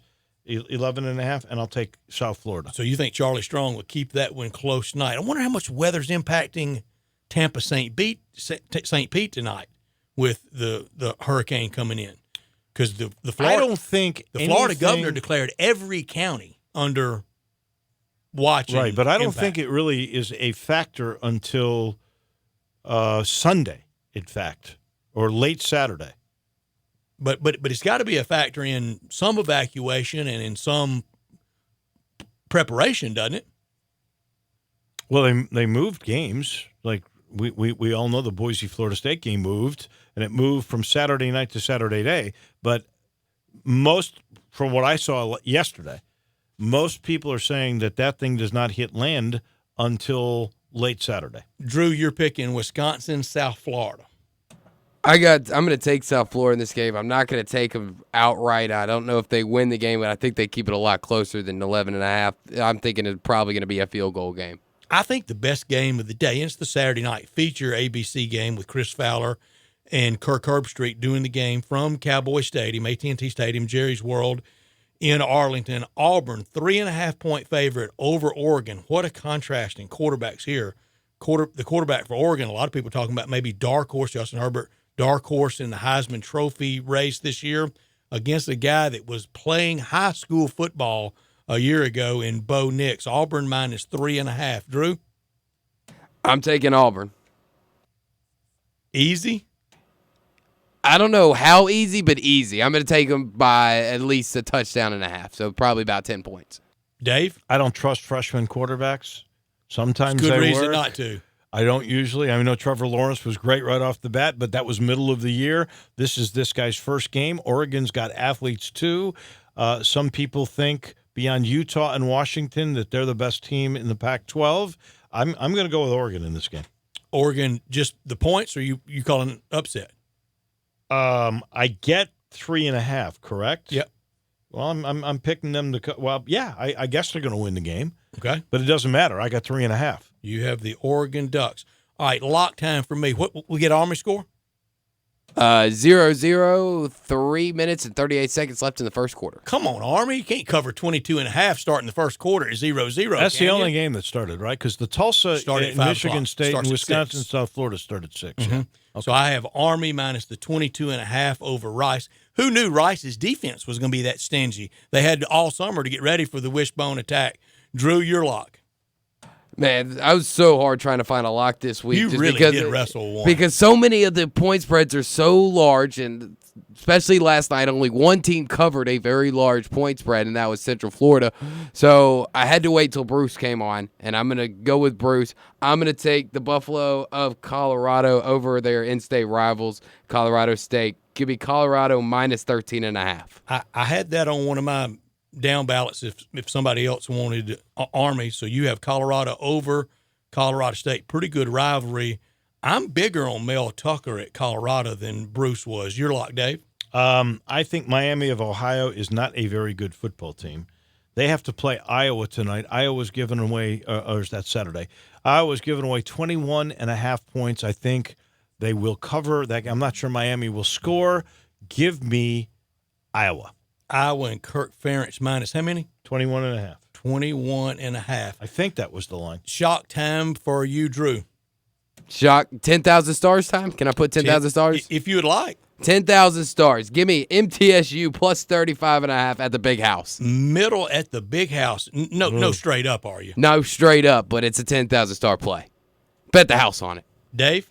Well, I want to know why he's so sure about that one. I actually talked to a member. Can Michigan score 35 points? I talked to a member of the Middle Tennessee State coaching staff who shall remain nameless, and he doesn't have as much confidence in that as you do. Wow. Does he drive the ball right-handed and putt left-handed? Could be. Yeah. Could be. My shock is Northwestern. They get 6 in Stanford. I love it. I don't You'll get believe 6.5. in Stanford. 6.5, even better. Yeah, everything add a half point, no pushes. Northwestern got the win in Evanston a few years ago, and we talked about it a little yesterday with Bill Bender. I thought it was a real bad look. When you lose, you say nothing other than congratulations to the winner. And remember a few years ago, that game was 11 o'clock kickoff in Evanston, and Stanford was really good that year. And they wanted to blame it on the time difference, having to play so early. Yeah. The 2 time zones. Yeah. I remember that. And bad look for a proud program. I like David Shaw. So now if Northwestern goes out there, the Pac-12's in trouble if they lose that game. Yeah, Utah I think the looked good Pac-12 late. is in trouble. The Pac-12's already in trouble. Utah didn't look that good against BYU last night. I thought at times they did. Did you really? Until the rains came. Did you? I did not see the rains. I left before the rain. You already folded before that? Yes. The rain delay made me fold because it was getting late on a school night for me. Bruce Marshall from the Gold Sheet alluded to this pick. I've had it a lot of the summer since SEC Media Days. I love Toledo plus the points against Kentucky. Yeah. I'm with him, not straight up, but just scare the daylights out of Kentucky late. And it would be too bad for Mark Stoops and what he's accomplished if they lost tomorrow to Toledo outright, lose the game, because that would kind of make last year fluky, like it really didn't happen. Yeah. And they were good last year. They were 10-3, beat Penn State in a bowl game. So I take Toledo. So Army, Colorado, Iowa are locks. Are shocks, Middle, Northwestern, and Toledo. And we will do this every Friday. Brought to you by First National Bank and Trust. They bring us the Friday football forecast. It's a division of First National Bank of Eastern Arkansas for real estate, commercial, ag, hunting, recreational. contact them at fnbt.com, or 901-498-5763, bringing us the Friday football forecast every Friday. The good people at First National Bank and Trust. The U of M, and I'm looking for the story, they just made another 5 stars top 6, and the guy has set his... In basketball? Yeah, his name is Terrence Clark. And so Memphis basketball September just got a bit busier. They have visits scheduled for top 2020 targets Mady Sissoko and Jaden Springer. That's next month. And now 5-star prospect Terrence Clark is jumping into the mix. Currently in the class of 2021, but expected now to reclassify to 2020. He announced today he is considering 6 schools: Memphis, Duke, Texas Tech, Boston College, UCLA, and Kentucky. Isn't it just amazing and how great it is that we're mentioned with Kentucky and Duke every time? It's good and UCLA's in there too. It was also reported by 24/7 Sports. He will make his decision on September the 14th. Wow. I think they will have a lot of recruits out tomorrow for football. Yesterday, I didn't get to it, but I had written down in one of the things that I had learned, 2 unofficial, the kid Chris Moore and Chandler Kennedy are both making unofficial visits. They will be at the Memphis Ole Miss game tomorrow. Those are at least 2 that I know of. And it's why it's so important for football, basketball coaches to, A, get along and work together. And when you present something that they come and like in football, it helps in basketball recruiting and vice versa, because when is National Signing Day for football largely? Even the early ones in the middle of basketball season. Right. It matters. I'm not so sure that Tennessee didn't get the player from MUS a few years ago, the big lineman. Where is he now? I think he transferred, didn't he? He did, but I think they got him out of what he saw at basketball. Well, I'm trying. Richmond? Drew Richmond. That's Drew Richmond. Drew Richmond, didn't he originally commit to Ole Miss? Yes. Then he switched to Tennessee. He lasted a year there. I don't think he really played. I think he lasted more than a year. Did he? Yeah. And then he transferred. Where did he go? But I'm not certain. But he fell in love with Tennessee at a basketball game on his recruitment. Folks, if you've got a child in school, and I'm thinking about this because high school football tonight, the odds are they're going to be involved in some type of sport or activity that causes them to get injured. They inevitably will have this happen. And I want you to trust the only team, and I'm not making that up, this is truly the only team of pediatric orthopedic experts in the area. You find them at one place only, Campbell Clinic. 6, in fact, pediatric orthopedic doctors who treat kids all day, every day. They're the experts, and your child deserves to see the best when their growing bodies get injured. Whether it's a school sports injury or one of those playground bumps and bruises that are bound to happen, Campbell Clinic, well, they're the team for you. They also specialize in more complex problems like scoliosis and childhood hip pain. Call Campbell Clinic today, 759-3111, or you can do it online, campbellclinic.com, to schedule an appointment today. You and your child will both be glad you did. Campbell Clinic. Drew Richmond now at USC. Thank you, James. Now at USC, playing for Clay Helton, and we know how big a year it will be for Clay Helton at SC. Maybe the hottest seat out there. I think it is. Not trying to be a funny guy. But No, speaking of hot, I really do. Have you seen the story about Dale Earnhardt? He's going to race this weekend at Darlington, and the whole story of surviving the plane crash? No, I've not seen that story, but I'm surprised. I thought he had retired from racing and was just a commentator now. Going to drive in the Xfinity Series Saturday night at Darlington. Wow, what made him change his mind on that? And the story says still processing the frightening events of August 15th. No kidding. I think they landed on a road. Not even no, was that right? I thought they landed in the Elizabethton Airport, which is just outside of Johnson City. And then that ball of fire. Yes. Now the original reports that I read, and honestly, they've been updated. The original reports that I read was the plane was on fire while they were landing, which might have been why that was the place they chose to go. No. Not good. That means you got when that happens, Time's you're going, precious. We got to get out. We got to get down. And everybody got out, including they got the family dog off the plane. Wow. So that a 1-year-old child mom and dad, the Earnhardts, 2 pilots, and a dog, and everybody made it. And they really went to the hospital as a precautionary measure, correct? Again. And I thought he had given up racing. Again, it certainly beats the other side of the story. But I just don't know that I want to go the rest of my life going, survived a plane crash. Yeah. Walked right out with a ball of flames, and I was fine. Too close. But I'd rather say that than not say anything. Yeah.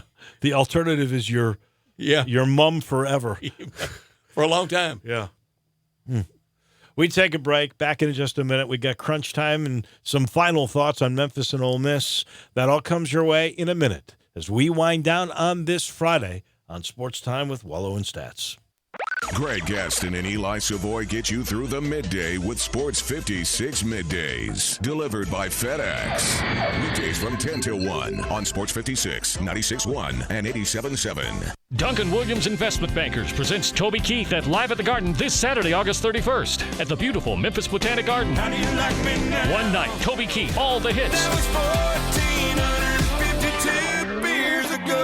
With opening act High Valley. Tickets on sale now at Ticketmaster.com. For more information, visit liveatthegarden.com. Doors open at 6:30. Show starts at 8:30. Also presented by FedEx, True Green, Infinity of Memphis, Regions Bank, Radiance, Pro Show, Mahaffey Tent, and PDR. That's Toby Keith at Live at the Garden this Saturday, August 31st at the Botanic Garden.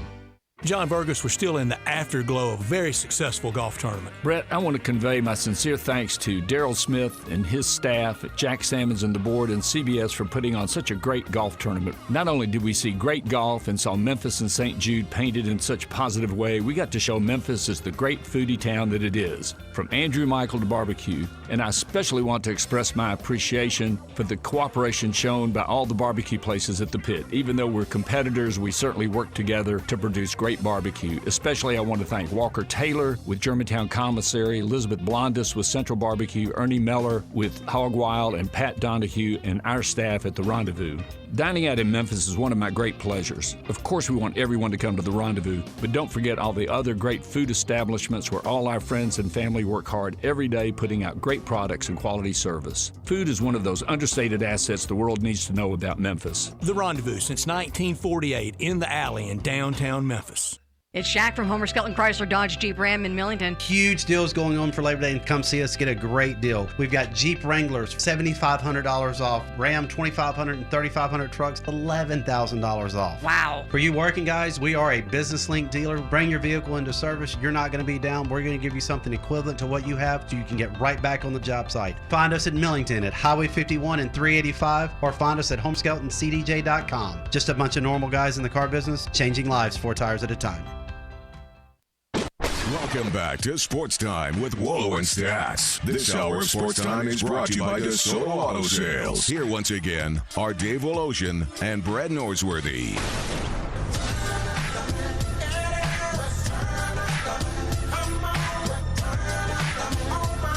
Plenty of high school football on our stations tonight, including Germantown and Cordova, which will be a fabulous game. Peter Edmiston on the call. I do think the brothers are playing tonight, are they not? On Sports 56, with Eli on the call, and it must be a one-sided affair because I did not see much info on that at all. But keep it tuned here, and then tomorrow, of course, Brett and I will be for our early differing programs. We'll be working very early in the morning, and again, something's got to give. That's going to kind of be my theme tomorrow, and I do think, and I think in all of our picks, I can't remember what Drew's score was, but 35-27. So he's the most at 8 points, and I had to have it as a touchdown. And if it's a runaway it either side, the other ones really helped them. I agree. And usually in runaways, you need a little help. Well, first games, that could happen. Sure could. I'll tell you what, as much as I thought Cincinnati played great defensively yesterday, both UCLA and Cincinnati offensively were just happy to give the ball away. And we will be here Monday. Whole crew all day. We're here Monday, and we will talk about whatever happens at the Liberty Bowl tomorrow. And whatever happens everywhere in college football. We got Crunch time coming your way in just a minute, but first we'll let you know this portion of the show is brought to you by Homer Skelton Hyundai in Olive Branch. And there's so many superlatives. Starting with the product, I think it's the best marriage of technology, safety features, and then business practices. And that begins with the Hyundai Assurance. That's 10 years, 100,000-mile limited powertrain warranty on all new cars. Then let's talk about the Homer Skelton Shopper Assurance. That's where visible financing, visible price, right there for you, which makes sense. It's not at all hidden, transparent pricing. That's where we begin. Then there's flexible test drive. Take the car for a couple of days. Then when you decide to buy, I promise you you're in and out. You are not there all day long. And then finally, if you've got any buyer's remorse, any kind of, oh, no, why did I do this? You got 3 days to exchange the car. The 3-day worry-free exchange. Nobody does this except for Homer Skelton Hyundai. It's worth the ride. Get on Lamar. It's really close. You're talking about first exit in Mississippi. That's Craft Road. Turn left, and you're there. The way car business should be done. Go see it at Homer Skelton Hyundai. It is time, ladies and gentlemen, for Crunch Time.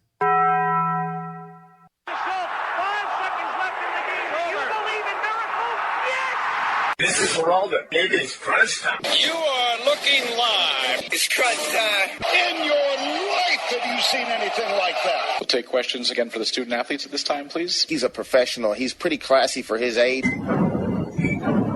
Crunch time, that's the frustrating part. Little Penny could make some appearances this year. Okay, I'm not huge into stats. Has it always been this way? It's crunch time, so I got a different mind state. What's happening, big dog? How you doing? Is this thing working? Immediately when the buzzer sounds, he lets out this shriek. He threw those ears forward, and he was in stroke mode. This is stupid. It's obviously crunch time. Time for Taco Bell Crunch Time. Taco Bell, home of the crispy tortilla chips, topped with a double portion of either seasoned beef or shredded chicken, plus refried beans, nacho cheese sauce, reduced fat sour cream, guacamole, and a 3-cheese blend. Nachos Bel Grande, heaping portion of chips, topped with ground beef, tomatoes, beans, nacho cheese sauce, and a dollop of sour cream. Taco Bell, home to great food you get on your way home real fast, and they bring you crunch time every day. Dave, I learned from Harvard to the NFL and now starter for the Miami Dolphins. Fitzmagic, Ryan Fitzpatrick, he's done it again. He's usually good. The Fitzmagic usually has a shelf life of about 5 to 6 weeks. That's the longest. He's usually pretty good. And then defenses catch up with him? Yeah, but now he's got more experience. 8th different NFL team for him, and he's going to go over 30,000 yards this year. Career passing. Man. Fitzmagic. That's hard to believe. How many years has he been around now? Since 05, 06. 14 years, mainly as a backup, and 8 teams. But we'll have that burst. That is literally 25% of the league. But we'll have a burst of about a good 4 weeks, and that's it. I'd hire him as a defensive coordinator. He knows a quarter of the offenses in the National Football League. What'd you learn? I learned today that it just became official. David Glass has sold the Kansas City Royals to an ownership group led by a guy who's from Kansas City, so it's not moving anywhere. And the guy's name is John Sherman. He paid $1 billion, and I was right. David Glass bought the Royals in 2000, 19 years ago. And this, by the way, this new guy, John Sherman, is only going to be the 3rd owner of the Royals in their history. Glass was number 2. Kaufman obviously was number 1. And there was a little bit in there where Avron Fogelman was the owner. But he bought the Royals in 2000 for $96 million. In 19 years, it's gone to $1 billion. That's TV. More than 10 times the money. Well, you think about the TV money they make, and in Kansas City, they basically rebuilt Kauffman Field where they play at the taxpayers' expense, and you always make your money on the flip. I could have done without. Both sides really seem to be digging in. Jerry Jones digging in. Zeke Elliott seems to be digging in. It always feels like that. Always darkest before dawn. It's always kind of dug in before everybody thaws a little bit and you start talking again. Nothing like a deadline and nothing like opening week next week to get them moving. But at some point, he's got to get in camp. He can't get in there Wednesday and Thursday and play Sunday, can he? I don't think so. But he's been working out with it's Marshall Faulk, I think. But that's not getting hit. No. No contact in Cabo. No. What is it you could have done with that? I could have done without this Tyler Skaggs story. I really was hoping.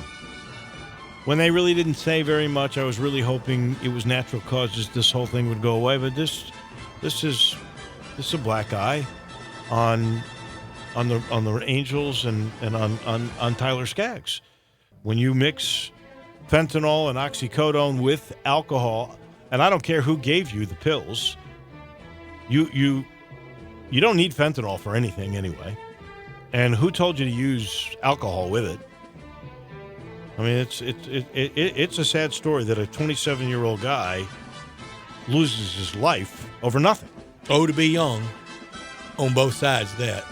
Yeah. Just awful. I'm keeping a close eye on a lot this weekend. All things tomorrow at the Liberty Bowl. 2 real statistical points for me. You're not keeping your eyes on the Cardinals tonight after the Cubs won 7-1 to cut the lead? I'm going to get to it. Rushing yards tomorrow. The team that wins the rushing battle and the team that has the fewest turnovers. If you do both of those, you win the rushing battle and you turn it over fewest, you will win the game. One question for you. Let's just say, and I think it's set up because that's what Ole Miss is going to do. They're going to run Scotty Phillips, and they got 3 backs. Who knows who's going to run? But let's say they get really 4. Let's say they get 200 yards running. Memphis gets 100 out of Patrick Taylor, but 300 through the air with a mix. Does that nullify it? Tell me who wins the rushing battle and has the fewest turnovers. That's who's going to win the game. Crowds everywhere. Keep an eye on the box scores from around the country tomorrow to see the crowds, how good, how bad around college football. Oregon and Auburn, and on Sunday, Jalen Hurts for OU against Houston. The Hugh Freeze debut at Liberty tomorrow. You watching? Keeping up with it at all? Care? What time is it? Early, I think. Yeah, I probably will not be able to. Shea Patterson at Michigan. Brewers, Cubs at Wrigley, Reds, Cardinals at Busch. Cleveland at Tampa Bay. Hurricane Dorian's impact on sports. Oh, yeah. And final NFL roster moves, and can the Redbirds pull it off? It will take a 4-game sweep to go beak to beak to beak in the division. What do you keep an eye on? Well, I'm clearly keeping an eye on tomorrow's game, and can't wait to call it. Keeping an eye on all the football. It'll start here in a minute with Wisconsin and USF, and I'll be curious to see if the AAC can continue this role. I'm interested in seeing Tennessee, and if they can put up the kind of points they're supposed to against a bad football team. I'm interested in seeing Garantano. I am too. And how good he is. So I think it's all set up. I'm not holding tight anymore on your if you win the rushing battle. It's only 75%. If you pass enough, that doesn't. But I'll say this much: passing's about 54%. How about this? If you win the passing battle, you win 54% of the time. The team with the least amount of turnovers tomorrow has the best chance of winning that game. I had that in there. I know. We got to thank Bruce Marshall, Peter Edmiston, Glenn Rogers Jr. Glenn was a delight today, and we got all kinds of high school football coming your way, including 2 games on our family of stations. That'll do it. My suggestion to you is get to the Liberty Bowl tomorrow morning early, because it will get crowded. There will be a good crowd. Enjoy. We'll see you Monday. Have a great weekend, everyone. Are you tired of all the clouds and bad weather? Rain brings pollutants that can wreak havoc on your car's finish, but there is someone who can help. Car Wash USA Express has introduced their most advanced car wash yet with the exclusive Polymer Pro Wash, creating a stronger, more consistent protective sealant for your car's finish. Polymer Pro can only be found at Car Wash USA Express, where attendants are always on duty to keep you and your vehicle safe. For more information and locations, visit carwashusaexpress.com. Car Wash USA Express, because a dirty car is a dirty shame. Hey, Tiger fans, this is John Stacy of the Blue and Gray Show. You can hear Drew Barrett and I talk Tigers with Tigers every Sunday at 5 right here on Sports 56, 96.1, and 87.7. Drew, who do we got in the studio with us this week? This week, we will recap the Ole Miss game and get you ready for Southern University. In studio with us will be Andre Woods, and of course, we'll have some surprise special guests. Thanks, Drew. We'll be here Sunday on Sports 56, 96.1, and 87.7. The Blue and Gray Show, where we talk Tigers with Tigers. Tee it up at Edwin Watts Golf Shops this Labor Day weekend for the Trade-In, Trade-Up sale. Trade in your golf balls and get $3 towards a new dozen. Trade in your shoes and get $10 towards a new pair. Trade in your golf bag and get $25 towards a new one. And get a 50% bonus trade-in on your old clubs. And remember, be sure and check out the new T-Series irons from Titleist. It's all happening now through Labor Day at Edwin Watts Golf Shops, home of the 90-day satisfaction guarantee. Edwin Watts Golf Shops, serving golfers since 1968. Hi, folks. Bob Burkheimer for Sunrise Chevy. The Sunrise Chevy Ranch has over 500 new vehicles to choose from with interest low as 0% and rebates up to $7,500. A $5 million used car inventory specializing in late model GM certified and cars and trucks under $10,000. Bad credit, bankrupt, slow pay, it's okay. Sunrise gets you financed when no one else can. Check out the inventory and apply online at sunrisememphis.com or call us on the phone. Come in and see us, go online or call. Any way you do it, we'll save you money at the Sunrise Chevy Ranch, partner. 385 in Houston, Levy, and Collierville. Find new roads. We are Sports 56 WHBQ Memphis, WIVG-FM Tunica Memphis, and WPG-FLP Memphis. Flynn Broadcasting Stations. One thing I've learned over the years, no matter what you're buying, the smart thing to do is to buy from someone who sells quality products